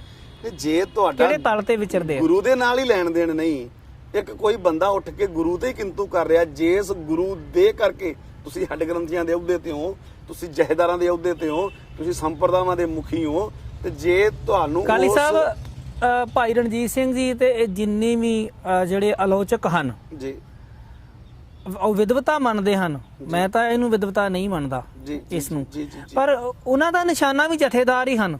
ਜੀ, ਉਹਨਾਂ ਦਾ ਨਿਸ਼ਾਨਾ ਜਥੇਦਾਰ ਹੀ ਹਨ ਔਰ ਜਥੇਦਾਰ ਹੀ ਕਹਿ ਰਹੇ ਨੇ ਜੀ। ਕਿ ਇਹ ਸਾਡਾ ਮਸਲਾ ਨਹੀਂ, ਫਿਰ ਇਹ ਕਿਹਦਾ ਮਸਲਾ ਹੈ? ਬੜੀ ਨਾ ਹੈਰਾਨਗੀ ਹੁੰਦੀ ਹੈ ਜੀ। ਵੇਖੋ ਆਪਾਂ ਆਮ ਸਿੱਖ ਆ, ਜੇ ਤੁਸੀਂ ਚੈਨਲ ਵਾਲੇ ਵੀਰ ਲੈ ਲਓ ਜਾਂ ਕੋਈ ਸਾਡੇ ਵਰਗੇ ਆਮ ਛੋਟੇ-ਮੋਟੇ ਪ੍ਰਚਾਰਕ ਲੈ ਲਓ, ਹੋਰ ਨੌਜਵਾਨ ਨੇ ਜਿਹੜੇ ਸੋਸ਼ਲ ਮੀਡੀਆ ਦੇ ਉੱਤੇ ਵੀ ਨੇ, ਜ਼ਮੀਨੀ ਪੱਧਰ ਤੇ ਵੀ ਨੇ, ਜਿਹੜੇ ਅੱਜ ਲੜ ਰਹੇ ਨੇ ਇਹਨਾਂ ਦੇ ਖਿਲਾਫ, ਇਹਨਾਂ ਦੇ ਨਾਲ ਇਹਨਾਂ ਦਾ ਮੁਕਾਬਲਾ ਕਰ ਰਹੇ ਨੇ। ਹਰ ਗੱਲ ਦਾ ਜਵਾਬ ਦੇਣ ਦੀ ਕੋਸ਼ਿਸ਼ ਕੀਤੀ ਜਾ ਰਹੀ ਆ, ਲੌਜੀਕਲੀ ਇਹਨਾਂ ਦੇ ਲੌਜਿਕ ਦੇ ਮੁਤਾਬਕ ਇਹਨਾਂ ਨੂੰ ਆਪਾਂ ਸੰਗਤ ਦੇ ਵਿੱਚ ਨੰਗਿਆਂ ਵੀ ਕਰ ਰਹੇ ਆ। ਪਰ ਜਿਹੜੀਆਂ ਸੰਪਰਦਾਵਾਂ, ਜਿਹੜੀਆਂ ਜਥੇਬੰਦੀਆਂ ਦੇ ਖਿਲਾਫ ਇਹ ਵੰਡੀ ਪ੍ਰਚਾਰ ਕਰ ਰਿਹਾ ਜਾਂ ਕਰਦੇ ਨੇ ਇਹਦੇ ਵਰਗੇ, ਕਿਤੇ ਨਾ ਕਿਤੇ ਉਹ ਚੁੱਪ ਨੇ। ਆਮ ਸੰਗਤ ਜਿਹੜੀ ਆ ਉਹਨਾਂ ਦੇ ਵਾਸਤੇ ਸਟੈਂਡ ਲੈ ਰਹੀ ਆ, ਲੜ ਰਹੀ ਆ। ਮੈਨੂੰ ਲੱਗਦਾ ਕਿਤੇ ਘਾਟਾ ਨੇ, ਇਹ ਘਾਟਾ ਦੂਰ ਕਰਨ ਦੀ ਲੋੜ ਆ। ਜੇ ਤੁਸੀਂ ਜਿਹੜੇ ਸੰਪਰਦਾਵਾਂ ਜਥੇਬੰਦੀਆਂ ਦੇ ਮੁਖੀ ਹੋ, ਜੇ ਤੁਸੀਂ ਨਹੀਂ ਬੋਲਦੇ, ਜੇ ਤੁਸੀਂ ਹੀ, ਜਿਵੇਂ ਤੁਸੀਂ ਗੱਲ ਕੀਤੀ ਵੀ ਜੇ ਸਾਡੇ ਹੈਡ ਗ੍ਰੰਥ ਸਾਹਿਬ ਕਹਿੰਦੇ ਵੀ ਸਾਨੂੰ ਨਹੀਂ ਹਨਾ ਲੋੜ, ਤੇ ਯਾਰ ਫਿਰ ਗੁਰੂ ਗ੍ਰੰਥ ਸਾਹਿਬ ਦੀ ਹਜ਼ੂਰੀ 'ਚ ਬਹਿ ਕੇ ਤੁਸੀਂ ਗੁਰੂ ਗ੍ਰੰਥ ਸਾਹਿਬ ਦਾ ਦਿੱਤਾ ਖਾ ਰਹੇ ਹੋ, ਫਿਰ ਇਹਨੂੰ ਕੀ ਕਰੀਏ? ਰੋਟੀਆਂ ਕਰਨ ਪੂਰੇ ਤਾਲ, ਫਿਰ ਤੁਸੀਂ ਇਹ ਕਰ ਰਹੇ ਹੋ। ਜੇ ਤੁਸੀਂ ਇਹ ਨਹੀਂ ਕਰ ਰਹੇ ਫਿਰ ਤੁਹਾਨੂੰ ਸਟੈਂਡ ਲਾਉਣ ਦੀ ਲੋੜ ਆ। ਕੋਈ ਵੀ ਗਲਤ ਆ, ਮੈਂ ਨਹੀਂ ਕਹਿੰਦਾ ਰਣਜੀਤ ਸਿੰਘ ਢੱਡਰੀਆਂ ਦੀ ਗੱਲ ਕਰਦਾ, ਕੋਈ ਵੀ ਬੰਦਾ ਜਿਹੜਾ ਗੁਰੂ ਗ੍ਰੰਥ ਗੁਰੂ ਪੰਥ ਤੇ ਕਿੰਤੂ ਕਰਦਾ, ਇਤਿਹਾਸ ਤੇ ਕਿੰਤੂ ਕਰਦਾ, ਮਰਿਆਦਾ ਤੇ ਕਿੰਤੂ ਕਰਦਾ, ਜਾਂ ਪੰਥ ਦਾ ਨੁਕਸਾਨ ਕਰਦਾ ਕਿਸੇ ਤਰੀਕੇ ਨਾਲ, ਹਰ ਉਸ ਬੰਦੇ ਤੇ ਬੋਲਣ ਦੀ ਲੋੜ ਆ, ਹਰ ਇੱਕ ਉਸ ਬੰਦਾ ਵਿਰੋਧ ਕਰਨ ਦੀ ਲੋੜ ਆ। ਸਾਡਾ ਵੇਖੋ ਰਣਜੀਤ ਸਿੰਘ ਢੱਡਰੀਆਂ ਵਾਲੇ ਨਾਲ ਕੋਈ ਨਿੱਜੀ ਵਿਵਾਦ ਨਹੀਂ, ਸਾਡਾ ਕੋਈ ਜ਼ਮੀਨੀ ਉਹਦੇ ਨਾਲ ਵੰਡ ਵਿਹਾਰ ਨਹੀਂ। ਰਣਜੀਤ ਸਿੰਘ ਢੱਡਰੀਆਂ ਵਾਲਾ ਇੰਨਾ ਲੰਮਾ ਸਮਾਂ ਪ੍ਰਚਾਰ ਕਰਦਾ ਰਿਹਾ, ਮੈਂ ਖੁਦ ਸੁਣਦਾ ਰਿਹਾ ਉਹਨੂੰ, ਹਨਾ। ਅੱਜ ਤੱਕ ਆਪਾਂ ਉਹਦੇ ਤੇ ਕਿਉਂ ਨਹੀਂ ਕਿੰਤੂ ਕੀਤਾ? ਜਿੱਦਾਂ ਪਖੰਡਵਾਦ ਤੇ ਉਹ ਬੋਲਦਾ ਸੀ, ਡੇਰਾਵਾਦ ਤੇ ਉਹ ਬੋਲਦਾ ਸੀਗਾ, ਹਰ ਚੀਜ਼ ਦੇ ਉੱਤੇ ਉਹ ਕਿੰਤੂ ਕਰਦਾ ਸੀ, ਬੋਲਦਾ ਸੀ। ਅੱਜ ਤੱਕ ਕਦੀ ਕੌਮ ਨੇ, ਕਦੀ ਕਿਸੇ ਜਥੇਦਾਰ ਨੇ, ਸ਼੍ਰੀ ਅਕਾਲ ਤਖਤ ਸਾਹਿਬ ਨੇ ਰਣਜੀਤ ਸਿੰਘ ਢੱਡਰੀਆਂ ਵਾਲੇ ਦੇ ਉੱਤੇ ਕਿੰਤੂ ਨਹੀਂ ਕੀਤਾ, ਉਹਨੂੰ ਗਲਤ ਨਹੀਂ ਕਿਹਾ, ਉਹਨੂੰ ਟੋਕਿਆ ਨਹੀਂ, ਜਿੰਨਾ ਚਿਰ ਉਹ ਖੁਦ ਪੰਥ ਦੀਆਂ ਮਰਿਆਦਾਂ ਤੇ ਖੜਿਆ ਰਿਹਾ। ਅੱਜ ਉਹ ਮੱਥਾ ਲਾ ਰਿਹਾ ਸਿੱਧਾ ਮਰਿਆਦਾ ਦੇ ਨਾਲ, ਸਿਧਾਂਤ ਨਾਲ। ਉਹ ਕਿੰਤੂ ਕਰ ਰਿਹਾ ਗੁਰੂ ਗ੍ਰੰਥ ਸਾਹਿਬ ਸੱਚੇ ਪਾਤਸ਼ਾਹ ਤੇ, ਉਹ ਕਿੰਤੂ ਕਰ ਰਿਹਾ ਸ਼ਹੀਦਾਂ ਤੇ, ਸ਼ਹਾਦਤਾਂ ਤੇ, ਤੇ ਗੁਰੂ ਸਾਹਿਬਾਨਾਂ ਦੇ ਉੱਤੇ, ਗੁਰੂ ਸਾਹਿਬਾਨਾਂ ਵੱਲੋਂ ਵਰਤੀਆਂ ਖੇਡਾਂ ਦੇ ਉੱਤੇ। ਤੇ ਜੇ ਅੱਜ ਵੀ ਅਸੀਂ ਨਹੀਂ ਬੋਲਦੇ, ਅੱਜ ਵੀ ਅਸੀਂ ਮੂੰਹ ਲਿਹਾਜ਼ ਰੱਖਦੇ ਹਾਂ, ਤੇ ਫਿਰ ਅਸੀਂ ਅਕਿਰਤਕਣ ਹੋਵਾਂਗੇ, ਫਿਰ ਅਸੀਂ ਉਸ ਗੁਰੂ ਦੇ ਸਿੱਖ ਨਹੀਂ ਹੋ ਸਕਦੇ। ਕਿਉਂਕਿ ਸਿੱਖ ਉਹ ਆ, ਸਿੰਘ ਉਹ ਆ ਦਸਮ ਪਾਤਸ਼ਾਹ ਦਾ, ਜਿਹੜਾ ਗਲਤ ਨੂੰ ਗਲਤ ਹਿੱਕ ਠੋਕ ਕੇ ਅੱਖਾਂ ਜੱਖਾਂ ਪਾ ਕੇ ਕਵੇ। ਉਹ ਨਹੀਂ ਜਿਹੜਾ ਚਾਪਲੂਸੀ ਕਰੇ, ਜਿਹੜਾ ਮੂੰਹ ਲਿਹਾਜ਼ ਰੱਖੇ, ਜਿਹੜਾ ਆਪਣਾ ਚੰਮ ਬਚਾਉਣ ਦੀ ਕਰੇ। ਮੈਂ ਤਾਂ ਉਹਨੂੰ ਨਹੀਂ ਸਮਝੂਗਾ ਵੀ ਗੁਰੂ ਸਾਹਿਬ ਦਾ ਸਿੱਖ ਹੋਊਗਾ, ਜਿਹੜਾ ਗੁਰੂ ਦੇ ਉੱਤੇ ਹੀ ਕੀਤੇ ਹਮਲੇ ਨੂੰ ਜਵਾਬ ਨਹੀਂ ਦਿੰਦਾ, ਤੇ ਇਹ ਸੋਚਦਾ ਵਾ ਕਿ ਮੈਂ ਕਿਉਂ ਬੁਰਾ ਬਣਾ, ਮੈਨੂੰ ਕੀ ਲੋੜ ਆ ਕਹਿਣ ਦੀ, ਹਨਾ। ਕਿਤੇ ਨਾ ਕਿਤੇ ਸਾਨੂੰ ਸਮਝਣ ਦੀ ਲੋੜ ਆ। ਸਾਨੂੰ ਜਿਹੜਾ ਗੁਰੂ ਪਾਤਸ਼ਾਹ ਦਾ ਹੁਕਮ ਆ ਕਿ ਖੁਆਰ ਹੋਏ ਸਭ ਮਿਲਾਂਗੇ, ਬੱਚੇ ਸ਼ਰਨ ਜੋ ਹੈ, ਸਾਨੂੰ ਉਹ ਸਮਝਣਾ ਪੈਣਾ ਤੇ ਸਾਨੂੰ ਕਰਨਾ ਪੈਣਾ, ਪ੍ਰੈਕਟੀਕਲ ਵੀ ਕਰਨਾ ਪੈਣਾ। ਸਿਰਫ ਗੱਲਾਂ ਕਰਨਾ, ਸਟੇਜਾਂ ਦੇ ਉੱਤੇ ਬਿਆਨ ਦੇਣ ਤੱਕ ਵੀ ਸੀਮਤ ਨਾ ਹੋਈਏ, ਜ਼ਮੀਨੀ ਪੱਧਰ ਤੇ ਉਤਰਨਾ ਪੈਣਾ। ਉਤਰ ਕਰਕੇ ਤੇ ਸਾਨੂੰ ਵਰਕ ਕਰਨ ਦੀ ਬਹੁਤ ਜ਼ਿਆਦਾ ਲੋੜ ਆ। ਇਹ ਨਹੀਂ ਕਿ ਅਸੀਂ ਸਿਰਫ ਗੱਲਾਂ ਹੀ ਕਰਨ ਤੱਕ ਰਹਿ ਜਾਈਏ ਤੇ ਇਹ ਲੋਕ ਜਿਹੜੇ ਨੇ ਇਹ ਆਪਣੀ ਜ਼ਮੀਨ ਤਿਆਰ ਕਰ ਲੈਣ, ਇਹ ਨਾ ਹੋ ਜੇ ਕਿਤੇ। ਸਾਨੂੰ ਉਹ ਪਹਿਲਾਂ, ਇਸ ਤੋਂ ਪਹਿਲਾਂ ਕਿ ਇਹ ਆਪਣੀ ਜ਼ਮੀਨ ਤਿਆਰ ਕਰਨ, ਝੂਠਾ ਬੀ ਪਾ ਕੇ ਤੇ ਝੂਠ ਦੀ ਫਸਲ ਉਗਾ ਦੇਣ, ਤੇ ਫਿਰ ਜਿਹੜੀ ਉਹ ਫਸਲ ਜਿਹੜੀ ਆ ਉਹ ਵੱਢਣੀ ਜਿਹੜੀ ਆ ਔਖੀ ਹੋ ਜੇ, ਉਹ ਪੈਰਾ ਖਰਾਬ ਹੋ ਜੇ। ਬਾਅਦ ਦੇ ਵਿੱਚ ਇਹ ਜਿਹੜਾ ਮਾਨਸਿਕ ਨਸਲਕੁਸ਼ੀ ਜਿਹੜੀ ਇਹ ਕਰ ਰਿਹਾ, ਉਹਦਾ ਆਧਾਰ ਵੱਡਾ ਹੋ ਜੇ। ਬਾਅਦ ਚ ਅਸੀਂ ਆਪਣੇ ਭਰਾਵਾਂ ਦੇ ਨਾਲ ਜਿਹੜਾ ਉਹ ਡਾਂਗੋ ਡਾਂਗੇ ਹੁੰਦੇ ਫਿਰੀਏ। ਉਸ ਤੋਂ ਪਹਿਲਾਂ ਹੀ ਸਾਨੂੰ ਲੋੜ ਜਿਹੜੀ ਸਭ ਤੋਂ ਵੱਡੀ ਆ ਕਿ ਆਪਾਂ ਰਲ ਮਿਲ ਕਰਕੇ ਜਿਹੜਾ ਵਾ ਇਹਨੂੰ ਕੰਟਰੋਲ ਕਰਨ ਦੀ ਕੋਸ਼ਿਸ਼ ਕਰੀਏ। ਸੋ ਇਹ ਸਨ ਭਾਈ ਪਰਮਜੀਤ ਸਿੰਘ ਜੀ ਅਕਾਲੀ, ਜਥਾ ਸਰਬੱਤ ਖਾਲਸਾ ਦੇ ਸੰਘਰਸ਼ੀ ਲਾਗੂ। ਉਮੀਦ ਹੈ ਆਪ ਜੀ ਨੂੰ ਸਾਡੀ ਇਹ KP TV ਵੱਲੋਂ ਪੇਸ਼ਕਸ਼ ਜਿਹੜੀ ਹੈ ਪਸੰਦ ਆਵੇਗੀ। ਕੈਮਰਾਮੈਨ ਮਨਦੀਪ ਸਿੰਘ ਦੇ ਨਾਲ ਸ਼ਮਸ਼ੇਰ ਸਿੰਘ ਜੇਠੂਵਾਲ। ਪਰਮਜੀਤ ਸਿੰਘ ਅਕਾਲੀ ਜੀ, ਆਪ ਜੀ ਦਾ ਬਹੁਤ ਧੰਨਵਾਦ। ਵਾਹਿਗੁਰੂ ਜੀ ਕਾ ਖਾਲਸਾ, ਵਾਹਿਗੁਰੂ ਜੀ ਕਾ ਖਾਲਸਾ, ਵਾਹਿਗੁਰੂ ਜੀ ਕੀ ਫਤਿਹ। ਧੰਨਵਾਦ ਆਪ ਜੀ ਦਾ, ਤੁਹਾਡੇ ਵਰਗੇ ਸਾਰੇ ਸੁਹਿਰਦ ਵੀਰਾਂ ਦਾ, ਜਿੰਨੇ ਵੀ ਚੈਨਲ ਵਾਲੇ ਤੁਸੀਂ ਸਾਰੇ ਵੀਰ ਕਰ ਰਹੇ ਹੋ, ਬਹੁਤ ਜ਼ਰੂਰੀ ਵੀ ਹੈ, ਕਿਉਂਕਿ ਸਿੱਖ ਮੀਡੀਆ ਬਹੁਤ ਘੱਟ ਆ ਤੇ ਇਹਨਾਂ ਲੋਕਾਂ ਦੇ ਕੋਲ ਪੂਰਾ ਸਿਸਟਮ ਸਟੈਬਲਿਸ਼ ਕੀਤਾ ਹੋਇਆ ਵਾ। YouTube ਚੈਨਲ ਬਣਾਏ ਹੋਏ ਨੇ ਜਿੱਥੇ ਆਪਣੀ ਗੱਲ ਰੱਖ ਕੇ ਤੇ ਉਹਨੂੰ ਸੱਚ ਸਾਬਤ ਕਰਨ ਦੀ ਕੋਸ਼ਿਸ਼ ਕਰਦੇ ਨੇ। ਪਰ ਚਲੋ ਫਿਰ ਵੀ ਤੁਹਾਡਾ ਧੰਨਵਾਦ, ਗੁਰੂ ਸਾਹਿਬ ਕਿਰਪਾ ਕਰਨ ਸਾਰੇ ਵੀਰਾਂ ਦੇ ਉੱਤੇ, ਮਿਹਰ ਭਰਿਆ ਹੱਥ ਰੱਖਣ ਤੇ ਸੇਵਾ ਲੈਂਦੇ ਰਹਿਣ ਜੀ। ਵਾਹਿਗੁਰੂ ਜੀ ਕਾ ਖਾਲਸਾ, ਵਾਹਿਗੁਰੂ ਜੀ ਕੀ ਫਤਿਹ।